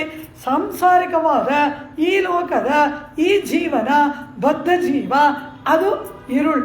ಇದು ಎರಡೂ ಅಲ್ಲ, ಮಧ್ಯದ ದಶೆ ಮುಮುಕ್ಷು ದಶೆ. ಮುಮುಕ್ಷು ಅಂದರೆ ಯಾರು? ಸಾಂಸಾರಿಕವಾದದ್ದರಲ್ಲಿ ಪೂರ್ಣ ವೈರಾಗ್ಯ, ಏನೂ ಬೇಕಿಲ್ಲ, ಆದರೆ ಇನ್ನೂ ಮೋಕ್ಷ ಸಿಕ್ಕಿಲ್ಲ. ಇಲ್ಲೇ ಇದ್ದಾನೆ, ಇಲ್ಲಿ ಇದ್ದರೂ ಇದಕ್ಕೆ ಅಂಟಿಕೊಂಡಿಲ್ಲ. ಅಲ್ಲಿ ಹೋಗಬೇಕು ಅಂತ ಆಸೆ ಇದ್ದರೂ ಇನ್ನೂ ಅಲ್ಲಿ ಹೋಗೋಕ್ಕಾಗಿಲ್ಲ. ಈ ನಡುವಾಂತರದ ದಶೆ, ಕತ್ತಲೆಯೂ ಇದೆ, ಬೆಳಕೂ ಇದೆ. ಬೆಳಕು ಯಾವುದು? ಸಾಂಸಾರಿಕವಾದ ವೈರಾಗ್ಯ. ಕತ್ತಲೆ ಯಾವುದು? ಇನ್ನೂ ಶರೀರ ವಿಯೋಗ ಆಗಿಲ್ಲದೆ ಇರುವುದು. ಇಂತಹ ನಡುವಾಂತರದ ಮುಮುಕ್ಷು ದಶೆ. ಈ ಮುಮುಕ್ಷು ದಶೆಯನ್ನು ಅಂದರೆ ಪರಮಾತ್ಮನ ಮೇಲಿನ ಪ್ರೇಮವೇರ್ಪಟ್ಟು ಪರಮಾತ್ಮನೆಯೋ ರಕ್ತಃ ವಿರಕ್ತಃ ಅಪರಮಾತ್ಮನಿ, ಲೌಕಿಕವಾದ ಎಲ್ಲದರಲ್ಲಿ ವೈರಾಗ್ಯ ಏರ್ಪಟ್ಟು ಪರಮಾತ್ಮನ ಮೇಲೆ ಪೂರ್ಣವಾದ ಪ್ರೇಮ ಇದೆ, ಆದರೆ ಶರೀರ ವಿಯೋಗ ಆಗಿಲ್ಲ. ಆ ಒಂದು ದಶೆಯನ್ನು ಚಿತ್ತಂ ಶಿರ್ಘಾಲೈ, ಆ ಮುಮುಕ್ಷು ದಶೆಯನ್ನು ಇಲ್ಲಿ ಆಂಡಾಳು ಹೇಳ್ತಾಳೆ. ಆ ಸ್ಥಿತಿಯಲ್ಲಿರುವವನಿಗೆ ಆರ್ತಿ, ಪರಮಾತ್ಮನನ್ನು ಯಾವಾಗ ಪಡಿತೀನಿ ಅಂತ ಈ ಶರೀರವೇ ಒಂದು ಭಾರವಾಗಿ ಶರೀರ ತ್ಯಾಗಕ್ಕಾಗಿ ಆತ ಹಾತೊರಿತನಲ್ಲವ. ಆ ರೀತಿ ನಿನ್ನನ್ನು ಪಡೆಯದೆ ಇರುವುದು ಅಸಾಧ್ಯವಾಗಿ ತಾಳಲಾರದ ತ್ವರೆಯಿಂದ ಗಾಢವಾದ ಪ್ರೇಮದಿಂದ ಪ್ರಚೋದಿತರಾಗಿ ನಾವು ಬಂದೆವು. ಅದೇ ಪೊರುಳ್ ಕೇಳಾಯ್. ಹೀಗೆ ನಾವು ಬಂದಿದ್ದರ ಪೊರುಳ್ ಅರ್ಥವನ್ನು ಕೇಳುವವನಾಗು ಎಂಬುದಾಗಿ ಆಂಡಾಳು ಹೇಳ್ತಾಳೆ. ಈ ಮುಮುಕ್ಷು ದಶೆಯಲ್ಲಿ ಇರ್ತಕ್ಕಂತಹ ಆರ್ತದೃಪ್ತ ಪ್ರಪನ್ನರ ದಶೆಯನ್ನು ಆಂಡಾಳ್ ಸಿದ್ದಂ ಸಿರುಹಾಲೈ ಒಂದೊನ್ನೈ ಸೇವಿತ್ತು ಪೊತ್ತಾಮರೆ ಅಡಿಯೇ ಅಂತಾಳೆ. ಅತ್ಯಂತ ಸ್ಪೃಹಣೀಯವಾಗಿರ್ತಕ್ಕಂತಹ ಹೊಂದಾವರೆಯಂತಹ ಪಾದಗಳು. ಹೊಂದಾವರೆ ಅಂದ್ರೇನು? ಪರಮಾತ್ಮನನ್ನು ಆಪ್ರಣಕ ಸುವರ್ಣ ಅಂತ ಆದಿತ್ಯ ಮಂಡಲಾಂತರ್ವರ್ತಿಯಾದ ಪರಮಾತ್ಮನ ಹೇಳ್ತಾರೆ. ಬಂಗಾರದಿಂದ ಆಗಿದ್ದಾನೆ ಅಂತ ಅರ್ಥನ? ಅದಲ್ಲ, ಸ್ಪೃಹಣೀಯವಾದದ್ದು, ಅತ್ಯಂತ ಅಭಿಭವನೀಯನಾಗಿ ಇರ್ತಕ್ಕಂತಹ ನಿನ್ನ ಚರಣಾರವಿಂದಗಳು, ಆ ಹೊಂದಾವರೆಯ ಅಡಿಗಳು. ನೀನು ಬಂದು ನಮ್ಮನ್ನು ಕರೆದೊಯ್ಯಬೇಕು. ಆದರೆ ನಾವು ಒಂದು ಸೇವಿತ್ತು ನಮ್ಮನ್ನೆಲ್ಲ ನೀ ಕರಿಬೇಕು, ಬನ್ನಿ ಪರಂಪರಕ್ಕೆ ಹೋಗೋಣ, ಸಾಕು ಸಂಸಾರ ಸಂಬಂಧ ಎಂಬುದಾಗಿ ಇಂದ್ರಿಯಗಳ ಪ್ರಾವಣ್ಯದಿಂದ ನಮ್ಮನ್ನು ಬಿಡಿಸಿ ನೀ ಕರ್ಕೊಂಡು ಹೋಗಬೇಕು. ಆದರೆ ಆದದ್ದೇನು? ಒಂದು ನಾವಲ್ವಾ ಬಂದ್ವಿ, ಸೇವಿತ್ತು ಉನ್ ಪೊತ್ತಾಮರೆಯಡಿಯೇ ಪೋತ್ತುಂ ಪೊರುಳ್ ಕೇಳಾಯ್. ಈ ರೀತಿಯಾಗಿ ನಾವು ಬಂದು ಅತ್ಯಂತ ಸ್ಪೃಹಣೀಯವಾದಂತಹ ನಿನ್ನ ಚರಣಾರವಿಂದಗಳನ್ನು ಆಶ್ರಯ ಮಾಡಿ ಸ್ತೋತ್ರ ಮಾಡಿದ್ದರ ಅರ್ಥವನ್ನು ಕೇಳುವವನಾಗು ಎಂಬುದಾಗಿ. ಅದಕ್ಕೆ ಕಾರಣ ನಮ್ಮ ಆರ್ತಿ, ನಮ್ಮ ಆ ತಾಳಲಾರದ ವಿರಹ ವೇದನೆ, ನಮಗೆ ಏರ್ಪಟ್ಟಂತಹ ಆ ಒಂದು ತಾಳಲಾರದ ಆರ್ತಿಯೇ ನಾವು ಹೀಗೆ ಬಂದದ್ದಕ್ಕೆ ಕಾರಣ. ಬೆಳ್ಳಂಬೆಳಗ್ಗೆಯೇ ಬಂದ್ರಿ, ನನ್ನನ್ನು ಎಚ್ಚರಿಸಿದ್ರಿ, ನೀವು ಹೇಳಿದ್ದೆಲ್ಲ ಕೇಳ್ತಾ ಇದ್ದೀನಿ, ಇನ್ನೂ ಕೇಳು ಅಂತೀರಲ್ಲ, ಇನ್ನೇನು ಹೇಳ್ತೀರಾ ಹೇಳಿ ಕೇಳ್ತೇನೆ ಅಂತಾನೆ. ಕೇಳಾಯ್ ಅಂತಾರಲ್ವ, ನೀವು ಹೇಳಿದ್ದೆಲ್ಲ ಕೇಳ್ತಾ ಇದ್ದೀನಿ, ಇನ್ನೂ ಕೇಳು ಅಂದರೆ ಇನ್ನು ಏನನ್ನು ಕೇಳಬೇಕು? ಪ್ರಾತಃ ಕಾಲದಲ್ಲಿ ಎದ್ದು ಎಲ್ಲ ನನ್ನ ಕಾರ್ಯಗಳನ್ನು ಬಿಟ್ಟು ನಿಮ್ಮ ಕಾರ್ಯಕ್ಕಾಗೇ ಕೂತಿದ್ದೀನಿ, ಇನ್ನೂ ಕೇಳು ಅಂತೀರಲ್ಲ, ಹೇಳಿ. ಪೆತ್ತಮ್ಮೆ ತುಣ್ಣಂ ಕುಲத்தில் பிறந்து நீ குத்தே வலங்களை கொள்ளாமல் போகாது. ಪೆತ್ತಂ ಹಸುಗಳನ್ನು ಮೇಯಿಸಿಕೊಂಡು ಉಣ್ಣುಂ ಜೀವಿಸುವ ಕುಲದಲ್ಲಿ ಪಿರಂದೆ ಜನಿಸಿದಂತಹ ನೀನು. ಹಸುಗಳನ್ನು ಮೇಯಿಸಿ ಜೀವಿಸುವಂತಹ ಕುಲದಲ್ಲಿ ಹುಟ್ಟಿದ ನೀನು ಕುತ್ತೇವಲ್ ನಿನ್ನ ಅಂತರಂಗ ಕೈಂಕರ್ಯಕ್ಕಾಗಿ ಸೇವೆಗಾಗಿ ಎಂಗಳೈ ನಿನ್ನನ್ನೇ ನಂಬಿ ಬಂದ ನಮ್ಮನ್ನು ಕೊಳ್ಳಾಮಲ್ ಪೋಹಾದೆ ಅಂಗೀಕಾರ ಮಾಡದೆ ಹೋಗುವಂತಿಲ್ಲ ಪರಮಾತ್ಮ. ಕಾರಣ ಏನು? ಪೆತ್ತಂ ಮೇಯ್ತು ಉಣ್ಣುಂ ಅಂತಾಳೆ. ಅಂದರೆ ಏನು? ಆ ಹಸುಗಳೆಲ್ಲ ಉಣ್ಣೋವರೆಗೂ ಇವನ್ ತಿನ್ನೋದ್ರಂತೆ. ಹಾಗೆ ಆ ಹಸುಗಳ ಮೇಲಿನ ಪರಮವಾತ್ಸಲ್ಯದಿಂದ ಅವುಗಳು ಪೂರ್ಣವಾಗಿ ಮೇಯುವ ತನಕ ಇವನು ಬುದ್ಧಿ ಬಿಚ್ಚಲ್ವಂತೆ. ಆ ರೀತಿಯಾಗಿ ಹಸುಗಳನ್ನು ಮೇಯಿಸಿ ಅವುಗಳ ಹೊಟ್ಟೆ ತುಂಬಿದ ನಂತರ ಉಣ್ಣುವವನು ನೀನಲ್ಲವಾ? ಆ ರೀತಿ ಆಶ್ರಿತರ ಮೇಲೆ ಅಪರಿಮಿತವಾದ ಪ್ರೇಮವುಳ್ಳ ನೀನು ನಿನ್ನನ್ನು ಆಶ್ರಯಿಸಿ ಬಂದ ನಮ್ಮನ್ನು ನಿನ್ನ ಸೇವೆಯನ್ನು ಕೊಡದೆ ಇರಬಲ್ಲಯ ಪರಮಾತ್ಮ. ಪೆತ್ತಮ್ಮೆ ತುಣ್ಣುಂ ಕುಲத்தில் பிறந்த ನೀ ಕುತ್ತೇವಲೆಂಗಳೈ. ಕುತ್ತೇವಲ್ ಅಂತರಂಗ ಕೈಂಕರ್ಯ. ಶಯ್ಯಾಮಂದಿರದಲ್ಲಿ ಗೋಪಿಕೆಯರು ಹೇಗೆ ನಿನಗೆ ತಮ್ಮ ಶರೀರವನ್ನೇ ಸಮರ್ಪಣೆ ಮಾಡುವುದರ ಮೂಲಕ ನಿನಗೆ ಸೇವೆ ಮಾಡಿದರೋ ಅಂಥ ಅಂತರಂಗ ಕೈಂಕರ್ಯಕ್ಕಾಗಿ ನಮ್ಮನ್ನು ಅಂಗೀಕಾರ ಮಾಡದೆ ಹೋಗುವಂತಿಲ್ಲ ಪರಮಾತ್ಮ. ಅಂದರೆ ಇನ್ನೊಂದು ಅರ್ಥ ಏನು, ನೀನು ಗೊಲ್ಲರ ಕುಲದಲ್ಲಿ ಹುಟ್ಟಿದೀಯಾ, ನಾವು ಗೋಪಿಕೆಯರು, ಗೋಪಿಕೆಯರನ್ನು ಗೋಪಾಲಕನಾದ ನೀನು ಸ್ವೀಕಾರ ಮಾಡಲೇಬೇಕು. ನಮ್ಮಿಂದ ಸೇವೆಯನ್ನು ತೆಗೆದುಕೊಳ್ಳದೆ ಹೋಗುವಂತಿಲ್ಲ. ಅದಕ್ಕೆ ಮೇಲೆ ಪಿರಂದ ನೀಂತಾಳೆ. ನಾವೇನಾದರೂ ನೀನಿರೋ ಜಾಗಕ್ಕೆ ಬಂದ್ವಾ? ನೀನಲ್ಲವಾ ನಮ್ಮ ಕುಲಕ್ಕೆ ಬಂದಿದೀಯಾ? ಪೆತ್ತಮ್ಮೇಯ್ತು ಉಣ್ಣುಂ ಕುಲத்தில் ಪಿರಂದ ನೀ, ಹಸುಗಳನ್ನು ಮೇಯಿಸುವ ಕುಲದಲ್ಲಿ ನೀನು ಬಂದು ಹುಟ್ಟಿದೀಯ, ನಾವು ಬರಲಿಲ್ಲ. ನಮ್ಮ ಕುಲಕ್ಕೆಲ್ಲಿ ಬಂದು ನೀನು ನಮ್ಮ ನಾಯಕರಾದವರ ಮನೆಯಲ್ಲಿ ಹುಟ್ಟಿದ ಮೇಲೆ ನೀ ನಮಗೆಲ್ಲರಿಗೂ ಬಂಧು ಅಂದ ಮೇಲೆ ನಮ್ಮಿಂದ ಸೇವೆಯನ್ನು ಸ್ವೀಕಾರ ಮಾಡದೆ ಹೋಗುವಂತಿಲ್ಲ ಎಂಬುದಾಗಿ ಹೇಳ್ತಾಳೆ. ಪೆತ್ತಮ್ಮೆ ತುಣ್ಣುಂ ಕುಲத்தில் ಪಿರಂದನಿ ಕುತ್ತೇವಲೆಂಗಳೈ ಕೊಳ್ಳಾಮಲ್ ಪೋಹಾದಿ. ಆ ಹಸುಗಳನ್ನು ರಕ್ಷಿಸೋಕ್ಕಾದರೂ ಬೇರೆಯವರಿದ್ದಾರೆ, ನಮ್ಮನ್ನು ರಕ್ಷಿಸೋಕ್ಕೆ ನಿನ್ನನ್ನು ಬಿಟ್ಟರೆ ಬೇರೆ ಯಾರಿದ್ದಾರೆ? ಆದ್ದರಿಂದ ನೀನು ನಮ್ಮನ್ನು ಅಂತರಂಗ ಕೈಂಕರ್ಯಕ್ಕಾಗಿ, ಉಚಿತವಾದ ಕೈಂಕರ್ಯಕ್ಕಾಗಿ ಸ್ವೀಕಾರ ಮಾಡದೆ ಹೋಗುವಂತಿಲ್ಲ.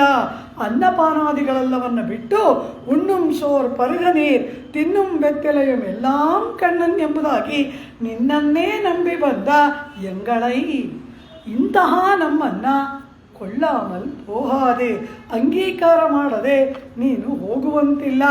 ಆದ್ದರಿಂದ ನೀನು ನಮ್ಮನ್ನು ನಿನ್ನ ಅಂತರಂಗ ಕೈಂಕರ್ಯಕ್ಕಾಗಿ ಅಂಗೀಕಾರ ಮಾಡಲೇಬೇಕು ಅಂತ ಹೇಳಿದಾಗ ಕೃಷ್ಣ ಇವರು ಹೀಗೆ ಪ್ರೇಮದಿಂದಲೂ ಅಭಿಮಾನದಿಂದಲೂ ಕೃಷ್ಣ ಪರಮಾತ್ಮನನ್ನು ಕಟ್ಟಿ ಹಾಕುವಂತೆ ಮಾತನಾಡಿದಾಗ ಕೃಷ್ಣ ಹೇಳ್ತಾನೆ, ನಮ್ಮ ಕೈಂಕರ್ಯಕ್ಕೆ ಯಾರು ಯಾವಾಗ ಬೇಕೋ ಆಗ ನಾವು ನಿಯಮನ ಮಾಡ್ಕೊಳ್ತೀವಿ.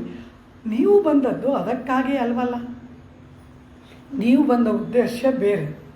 ನಮಗೆ ಯಾವಾಗ ಯಾರ್ಯಾರು ಬೇಕೋ ದಾಸದಾಸಿಯರು ನಾನು ಇವೆಲ್ಲ ಮಾಡ್ಕೋತೀನಿ.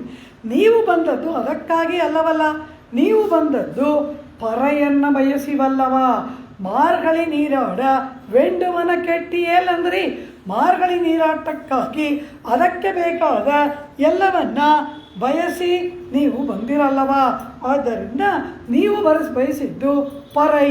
ಎಷ್ಟು ಕಡೆ ಹೇಳಿದ್ರಿ, நாராயணனே நமக்கே பரதருவான் கோது கலமுடைய பாவாய் பாடி பறைகொண்டு போத்த பறைதரும் புண்ணியனால் அரைப்பரமா என் மணிவண்ணன் உன்னையறுத்தித்து வந்தோம் பறைதருதியாகில் சால பெரும் பறையே உந்தன் நைப்பா பிறவி பாடி பறைகொண்டு இறைவா நீ தாராய் பறை. ಈಗ ತಾನೆ ಬರೀ ಪರೈ ಪರೈ ಪರೈ ಪರೈ ಎಂಬುದಾಗಿ ಪ್ರಾರಂಭದಿಂದ ಕೊನೆಯವರೆಗೂ ಪರೈ ಪರೈ ಪರೈ ಅಂತ ಹೇಳಿಬಿಟ್ಟು ಈಗ ಇನ್ನೇನೋ ಬೇರೆ ಕೇಳ್ತಾ ಇದ್ದೀರಲ್ಲ, ಕೈಂಕರ್ಯಕ್ಕಾಗಿ ನೇಮಿಸಿಕೊಳ್ಳಬೇಕು ಅಂತ ಏನೇನೋ ಹೊಸದಾಗಿ ಕೇಳ್ತಾ ಇದ್ದೀರಲ್ಲ ಅಂತ ಹೇಳಿಬಿಟ್ಟು ಅದೆಲ್ಲ ಇಲ್ಲ. ನಮಗೆ ಬೇಕಾದಾಗ ಅಂತರಂಗ ಕೈಂಕರ್ಯಕ್ಕೆ ಬೇಕಾದವರನ್ನು ನೀವನ್ನ ಮಾಡ್ಕೊಳ್ತೀವಿ. ನೀವು ಬಂದದ್ದು ಪರೆಗಾಗಿ, ಪರೆಯನ್ನು ತೆಗೆದುಕೊಂಡು ಹೋಗಿ ಅಂತ ಇಷ್ಟು ದಪ್ಪ ನಗಾರಿ ಅದನ್ನು ನುಡಿಸುವುದು. ಅದನ್ನು ಕೊಟ್ಟನಂತೆ. ತಲೆ ಚಸ್ಕೋತಾಳೆ ಆಂಡಾಳ್. ಇತ್ತಪ್ಪರೆಗೊಳ್ವಾನ್ ಅಂದ್ರುಗಾನ್ ಗೋವಿಂದ. ಇತ್ತೈ ಇದನ್ನ ಪರೈ ಪುರುಷಾರ್ಥವಾಗಿ, ಕೊಳ್ಳ್ವಾನಂದ್ರೆ ಸ್ವೀಕರಿಸುವವರು ನಾವಲ್ಲ, ಗೋವಿಂದ ದನ ಕಾಯುವ ಮುಟ್ಟಾಳನೇ, ಮೂರ್ಖನೇ ಅಂತ ಹೇಳ್ತಾಳೆ. ಇಲ್ಲಿ ಇತ್ತಪ್ಪರೆಗೊಳ್ವಾನ್ ಅಂದ್ರುಗಾನ್ ಗೋವಿಂದ, ಇಲ್ಲಿನ ಗೋವಿಂದ ಶಬ್ದಕ್ಕೆ ಮೂರ್ಖ ಮುಟ್ಟಾಳ ಅಂತ ಅರ್ಥ. ಹಾಗೆ ವ್ಯಾಖ್ಯಾನ ಮಾಡಿದ್ದಾರೆ. ಕಾರಣ ಏನು ಅಂದರು, ಅಯ್ಯೋ ನಾವು ಎಳೆಯ ಗೊಲ್ಲಬಾಲಿಕೆಯರು, ಪ್ರಿಯತಮೆಯರು, ಪ್ರೇಯಸಿಯರು ಬಂದು ಪರೈ ಅಂತ ಕೇಳಿದ್ರೆ ಇರ್ತಪ್ಪ ತಮಟೆ ಕೊಡ್ತಾ ಇದೆಯಲ್ಲ, ನಿನಗೇನಾದರೂ ಬುದ್ಧಿ ಇದೆಯಾ? ಏನು ಮತ್ತೇನು ಕೇಳಬೇಕು? ವ್ಯಾಖ್ಯಾತ ಪೆರಿಯವಾಚನ್ ಪಿಳ್ಳೈ ಒಂದು ದೃಷ್ಟಾಂತವನ್ನು ಕೊಡ್ತಾರೆ. ಹೊಸದಾಗಿ ಮದುವೆ ಆಗಿರುತ್ತೆ ಒಬ್ಬನಿಗೆ, ಅವನಿಗೆ ಏಕಾಂತದಲ್ಲಿ, ಇದೆಲ್ಲ ಒಂದು 100 ವರ್ಷದ ಹಿಂದಿನ ಕಥೆ, ಈಗಿನ ವೃತ್ತಾಂತ ಅಂತ ತಿಳ್ಕೊಬೇಡಿ, ಇವರು ವ್ಯಾಖ್ಯಾನ ಮಾಡಿದ ಕಾಲದ ವೃತ್ತಾಂತ ಅಂತ ತಿಳ್ಕೊಳ್ಳಿ. ಹೊಸದಾಗಿ ಮದುವೆ ಆಗಿರುತ್ತೆ. ಆ ಪತ್ನಿಗೆ ಆ ಹುಡುಗಿಯನ್ನು ಮಾತಾಡಿಸ್ಬೇಕು ಅಂತ ವರನಿಗೆ ಆಸೆ. ಆದರೆ ಅವಳೋ ಅತ್ತಿಗೆ ನಾದಿನಿ ಭಾವ ಮೈದನ ಎಲ್ಲ ಬಂಧು ಬಳಗದವ್ರ ಮಧ್ಯದಲ್ಲಿ ಕೂರಿಸ್ಕೊಂಡ್ಬಿಡ್ತಾರೆ ಆ ಹುಡುಗಿನ. ಇವನಿಗೋ ಅವಳ ಮುಖ ನೋಡಬೇಕು, ಅವಳ ಜೊತೆ ಮಾತಾಡಬೇಕು ಅಂತ ಆಸೆ. ಆಗೇನು ಮಾಡ್ತಾನೆ ಇವನು, ಬಂದು ತಾಯಿ ಇರ್ತಾಳೆ, ಅಮ್ಮ ತುಂಬ ದಾಹ ಆಗ್ತಾ ಇದೆ, ನೀರು ಬೇಕು ಅಂತ ಹೇಳ್ಬಿಟ್ಟು ಎಲ್ಲೋ ಮಾಡಿ ಎತ್ತಿ ಹೋಗ್ಬಿಡ್ತಾನಂತೆ. ಹೋದರೆ ಅವನಿಗೆ ಭಾವ ಏನು, ಆ ಹುಡುಗಿ ಕೈಯಲ್ಲಿ ನೀರು ಕೊಟ್ಟು ಕಳಿಸ್ತಾರೆ, ಆಗ ಅವ್ರ ಜೊತೆ ಮಾತಾಡ್ಬೋದು ಅಂತ. ಸ್ವಲ್ಪ ಹೊತ್ತಾದಮೇಲೆ ಬುಸ ಬುಸ ಅಂತ ಮೇಲುಸಿರು ಶಬ್ದ ಬರುತ್ತಂತೆ. ತಿರುಗಿ ನೋಡಿದ್ರೆ ವಯಸ್ಸಾದ ಅಮ್ಮ ಮಾಡಿ ಹತ್ತಕ್ಕಾಗದೆ ನೀರಿನ ತಮಗೆ ಹಿಡ್ಕೊಂಡು ಬಂದಿದ್ದಾಳಂತೆ. ಆಯ್ತಾ ಇವನು ಪಟ್ಟಿದ್ದ ಆಸೆ? ಆ ರೀತಿ ಅಯ್ಯ ಕೆಳಗಡೆನೇ ಬಂದಿದ್ದೆ, ನೀರು ಕುಡಿದು ಹೋಗ್ಬಾರ್ದೇನೋ ಮಗನೇ, ವಯಸ್ಸಾದ ಕಾಲದಲ್ಲಿ ನಾನು ನೀರು ತೊಗೊಂಬರೋಕ್ಕಾಗತ್ತಾ, ಮೆಟ್ಲತ್ತೀನಿ, ತಲೆ ಚಚ್ಕೋತಾನಂತೆ ಹೊಸ ಮದುಮಗ. ಹಾಗಾಯ್ತಲ್ವ ನಿನ್ನ ಕತೆ ಅಂತಾಳೆ. ಏನು ಪರೈ ಪರೈ ಪರೈ ಅಂದರೆ ನಿನ್ನ ಆಲಿಂಗನ, ನಿನ್ನ ಸಂಶ್ಲೇಷ, ನಿನ್ನ ಸಂಯೋಗ ಅಂತ ನಾವು ಹೇಳಿದ್ರೆ ನೀನು ಇಷ್ಟಮ್ಮ ನಗಾರಿ ಕೊಡ್ತಿದೀಯಲ್ಲ, ನಿನಗೇನಾದರೂ ಬುದ್ಧಿ ಇದೆಯಾ? ಹೇಳಿದ ಮಾತಿನ ಅಂತರಾರ್ಥವನ್ನು ಅರಿಯಲಾಗದ ಮೂರ್ಖನೇ ಗೋವಿಂದ.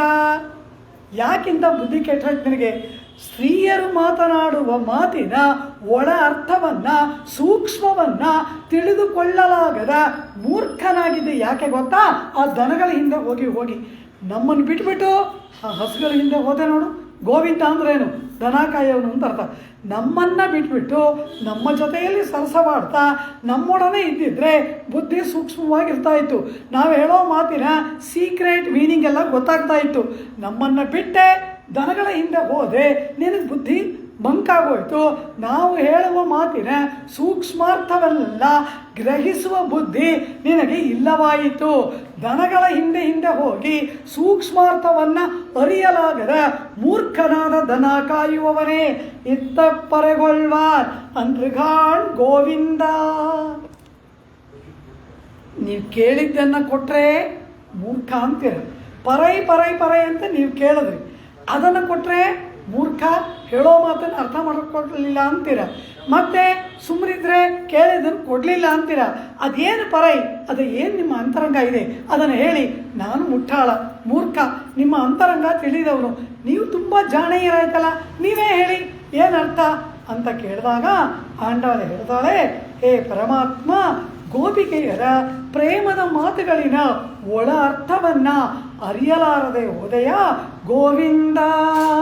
குத்தேவலங்களை கொள்ளாமல் போகாதே இத்தப்பரகொள்வான் அன்றுகான் கோவிந்தா.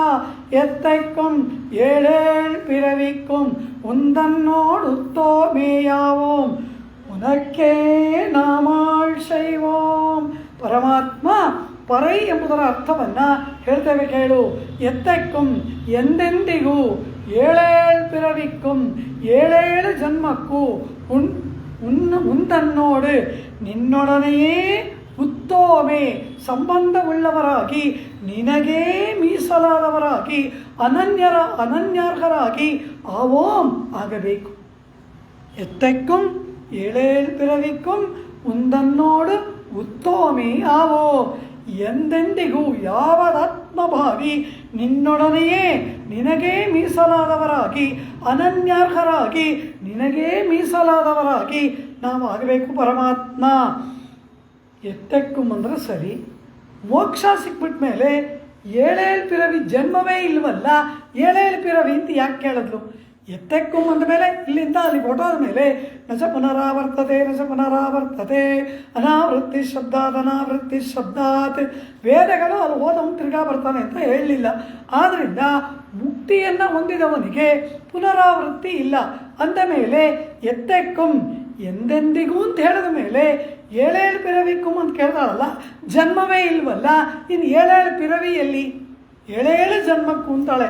ಅರ್ಥವೇನು ಎಂದರೆ, ಹೇ ಪರಮಾತ್ಮ, ಪರವಾಸುದೇವನಾಗಿ ಪರಮಪದನಾಥನಾಗಿ ನೀನು ಅಲ್ಲಿರುವಾಗ ಅಲ್ಲಿ ನಿನ್ನೊಡನೆಯೇ ಬಾಂಧವ್ಯವುಳ್ಳವರಾಗಿ ನಿನಗೆ ಸೇವೆಯನ್ನು ಮಾಡಬೇಕು.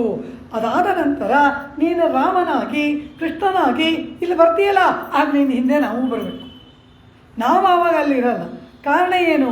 ಆ ಕಾಲದಲ್ಲಿ ನಾವು ಕೂಡ ನಿನ್ನ ಹಿಂದೆ ನಾವಿಲ್ಲಿಗೆ ಬರಬೇಕು. ಅಲ್ಲಿರುವಾಗ ಶಂಗುಂ ಶಕ್ಕರಂ ಸುಮಪ್ಪಾರ್ ಅಂತ ನಿನ್ನ ಶಂಖಚಕ್ರಾದಿ ಆಯುಧಗಳನ್ನೆಲ್ಲ ಹಿಡ್ಕೊಂಡು ನಿನಗೆ ಸೇವೆ ಮಾಡ್ತೀವಿ. ಇಲ್ಲಿ ಬಂದಾಗ ನಾವೇನು ಮಾಡ್ತೀವಿ ಅಂತ ಕೇಳಿದ್ರೆ, ನಿನ್ನ ಆ ಕವಣೆ ಕಲ್ಲು, ಶಂಖ ಬಿಲ್ಲು ಬಾಣ ಬುಗುರಿ ಬುತ್ತಿ ಎಲ್ಲ ತಗೊಂಡು ಕಾಡಿಗೆ ಹೋಗ್ತೀಯಲ್ಲ, ಅದನ್ನೆಲ್ಲ ಹೊತ್ಕೊಂಡು ನಾವು ಬರಬೇಕು ಪರಮಾತ್ಮ. ಆ ರೀತಿ ಎಲ್ಲ ಕಾಲದಲ್ಲಿಯೂ ಕೂಡ ನಿನಗೆ ನಾವು ಸೇವೆ ಮಾಡಬೇಕು. ಯಾವ ರೀತಿ ಲಕ್ಷ್ಮಣ ಭವಾಸ್ತು ಸಹ ವೈದೇಕ್ಯ ಗಿರಿಸಾನುಷುರಂಸ್ಯತೆ ಅಹಂ ಸರ್ವಂ ಕರಿಷ್ಯಾಮಿ ಎಂದನೋ, ಅಂತಹ ಸರ್ವದೇಶ ಸರ್ವಕಾಲ ಸರ್ವಾವಸ್ಥೋಚಿತವಾದ ಕೈಂಕರ್ಯವನ್ನು ನಾವು ಮಾಡಬೇಕು ಪರಮಾತ್ಮ.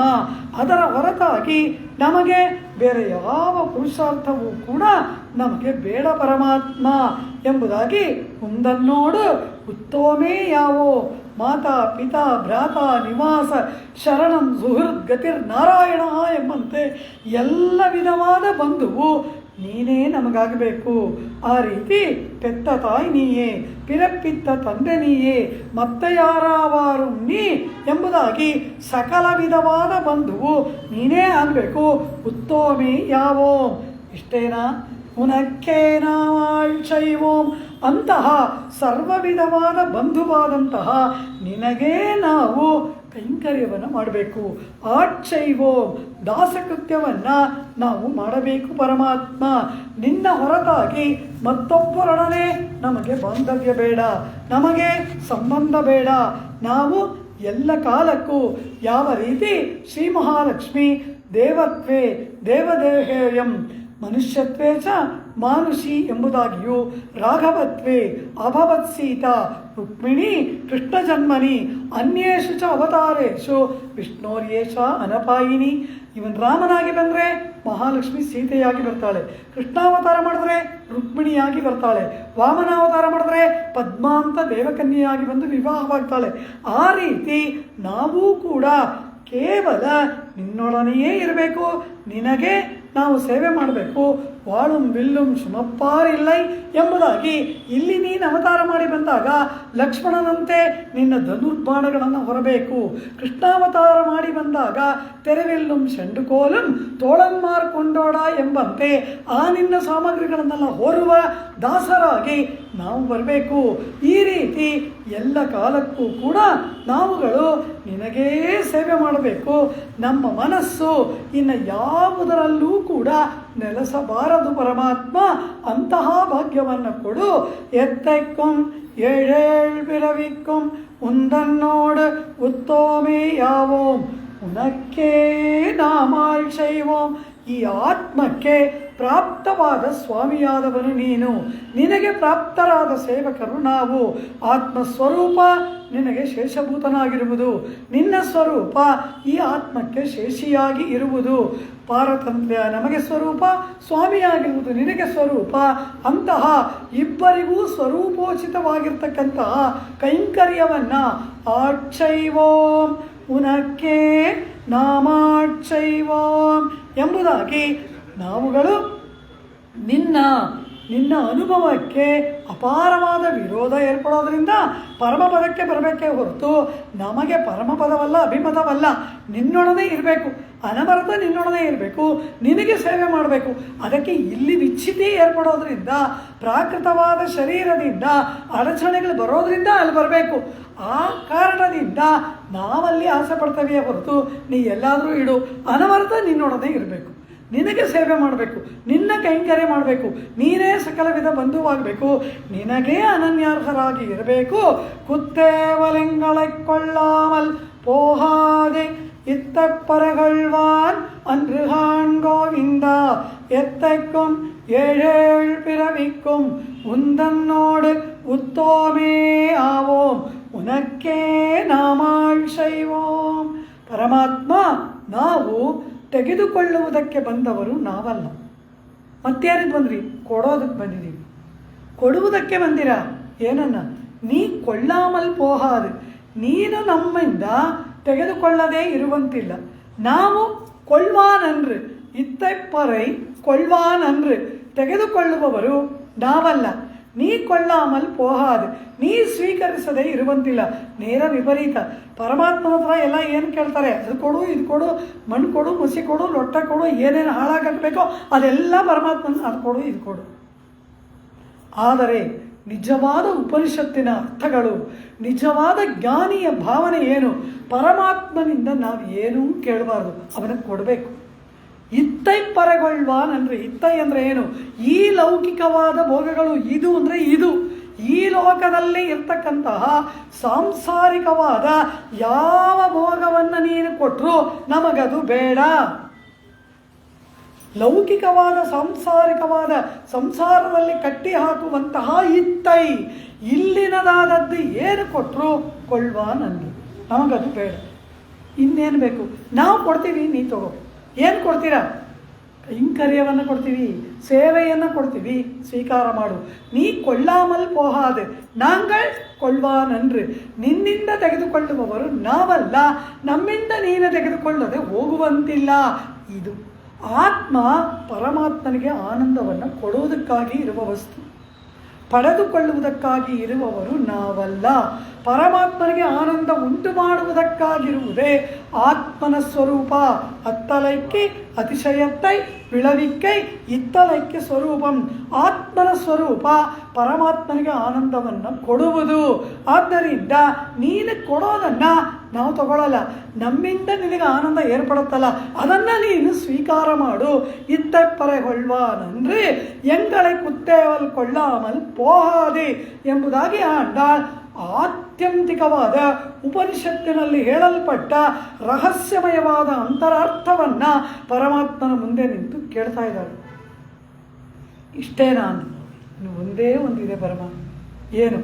ಮತ್ತೆ ನಮ್ಮ ಕಾಮಂಗಳ್ ಮಾತು ಮತ್ತೈ ಇತರ ನಮ್ಮ ಕಾಮಂಗಳ್ ಕಾಮನೆಗಳನ್ನು ಮತ್ತೆ ನಾಶ ಮಾಡು ಪರಮಾತ್ಮ. ಎಲ್ಲಿ ನಿಂತಿದ್ದಾಳೆ ಆಂಡಾಳು? ಪರಮಾತ್ಮನ ಮುಂದೆ ನಿಂತು ಎಲ್ಲ ಲೌಕಿಕದ್ದನ್ನು ಬಿಟ್ಟಾಯಿತು.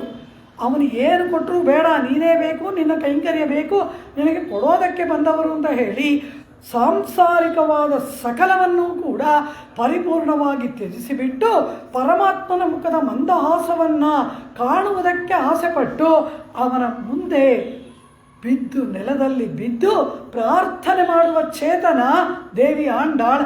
ಅವಳು ಹೇಳ್ತಾಳೆ ಇತರ ಕಾಮನೆಗಳನ್ನು ನಾಶ ಮಾಡುವಂತ. ಆ ಸ್ಥಿತಿಯಲ್ಲಿ ಇರುವವರಿಗೆ ಇನ್ನೇನು ಕಾಮನೆ ಇದೆ, ಇನ್ನೇನು ಆಸೆ ಇದೆ? ಎಲ್ಲ ಬಿಟ್ಟಾಯಿತು. ಪರಮಾತ್ಮನ ಮುಂದೆ ನಿಂತು ಎಲ್ಲವನ್ನ ಬಿಟ್ಟು ನೀನೇ ಬೇಕು, ನಿನ್ನ ಸೇವೆ ಬೇಕು ಅಂತ ಕೇಳಾಯಿತು. ಇನ್ನೇನಿದೆ ಅಂದರು. ಆದರೆ ಆ ಕೈಂಕರ್ಯ ಮಾಡುವಾಗ ಅದರಿಂದ ಆನಂದ ಏರ್ಪಡುತ್ತೆ. ಪರಮಾತ್ಮನ ಸೇವೆ ಮಾಡುವಾಗ ನಮ್ಮ ಮನಸ್ಸಿಗೆ ಎಷ್ಟು ಸಂತೋಷ ಏರ್ಪಡುತ್ತೆ. ಆದರೆ ನಮ್ಮ ಸಂತೋಷಕ್ಕಾಗಿ ಮಾಡಬಾರ್ದು. ಆ ಕೈಂಕರ್ಯ ಮಾಡುವಾಗ ಆನಂದ ನಮಗೆ ಎಂಬುದನ್ನು ನಾಶ ಮಾಡು ಪರಮಾತ್ಮ. ಆ ಮಟ್ಟದಲ್ಲಿ ಅಂದರೆ ಏನು? ಆತ್ಮ ನಿನ್ನದು, ಕೈಂಕರ್ಯ ನಿನ್ನದು, ಅದಕ್ಕೆ ಸಾಧನ ನೀನು, ಸ್ವೀಕಾರ ಮಾಡುವವರು ನೀನು, ಅದರಿಂದ ಏರ್ಪಡುವ ಆನಂದ ನಿನಗೆ, ನಿನ್ನದು, ನೀನೇ, ನಿನಗಾಗಿ ಎಲ್ಲವೂ ನೀನೇ, ನಾನು ಶೂನ್ಯ ಎಂಬ ಭಾವ.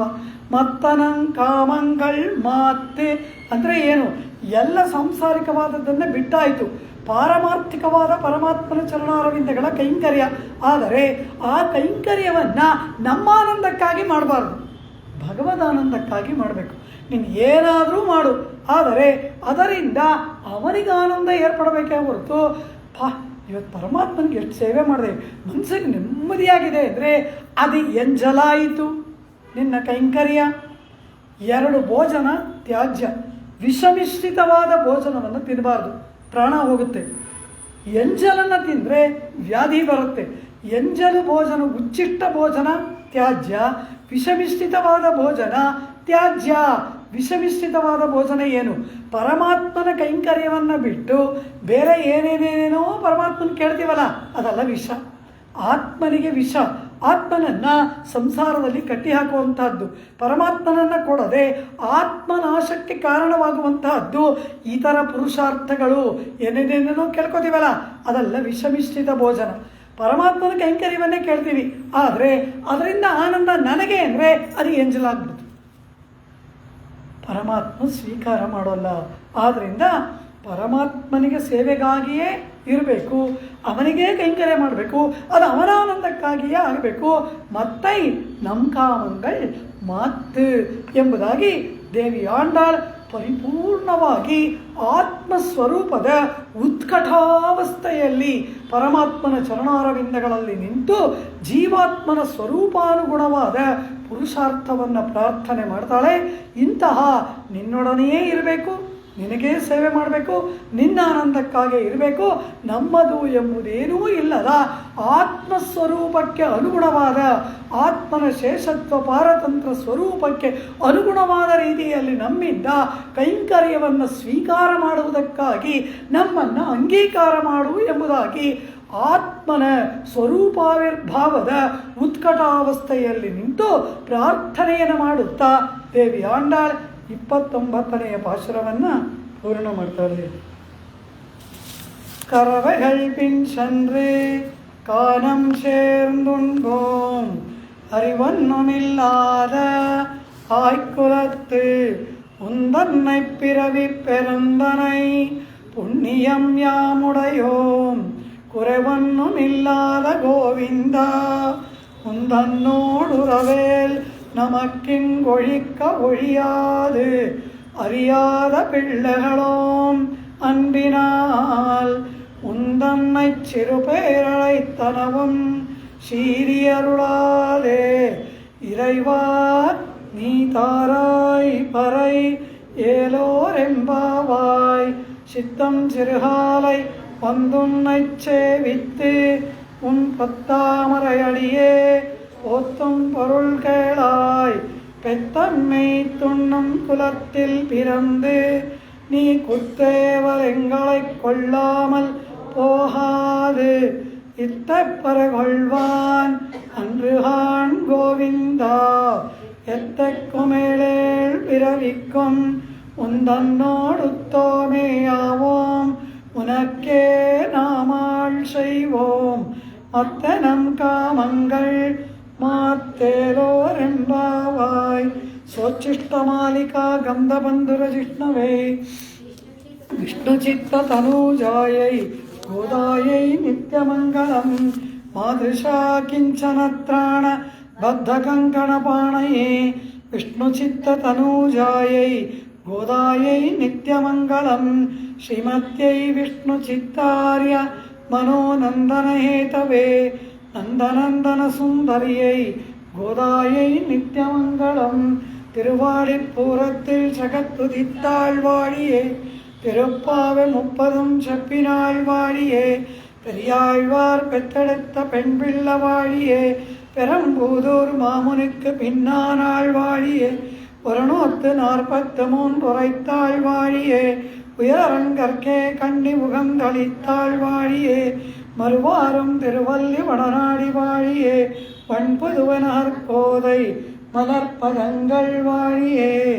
ஆண்டாள் திருவடிகளே சரணம். சர்வம் ஸ்ரீ கிருஷ்ணார்ப்பணமஸ்து.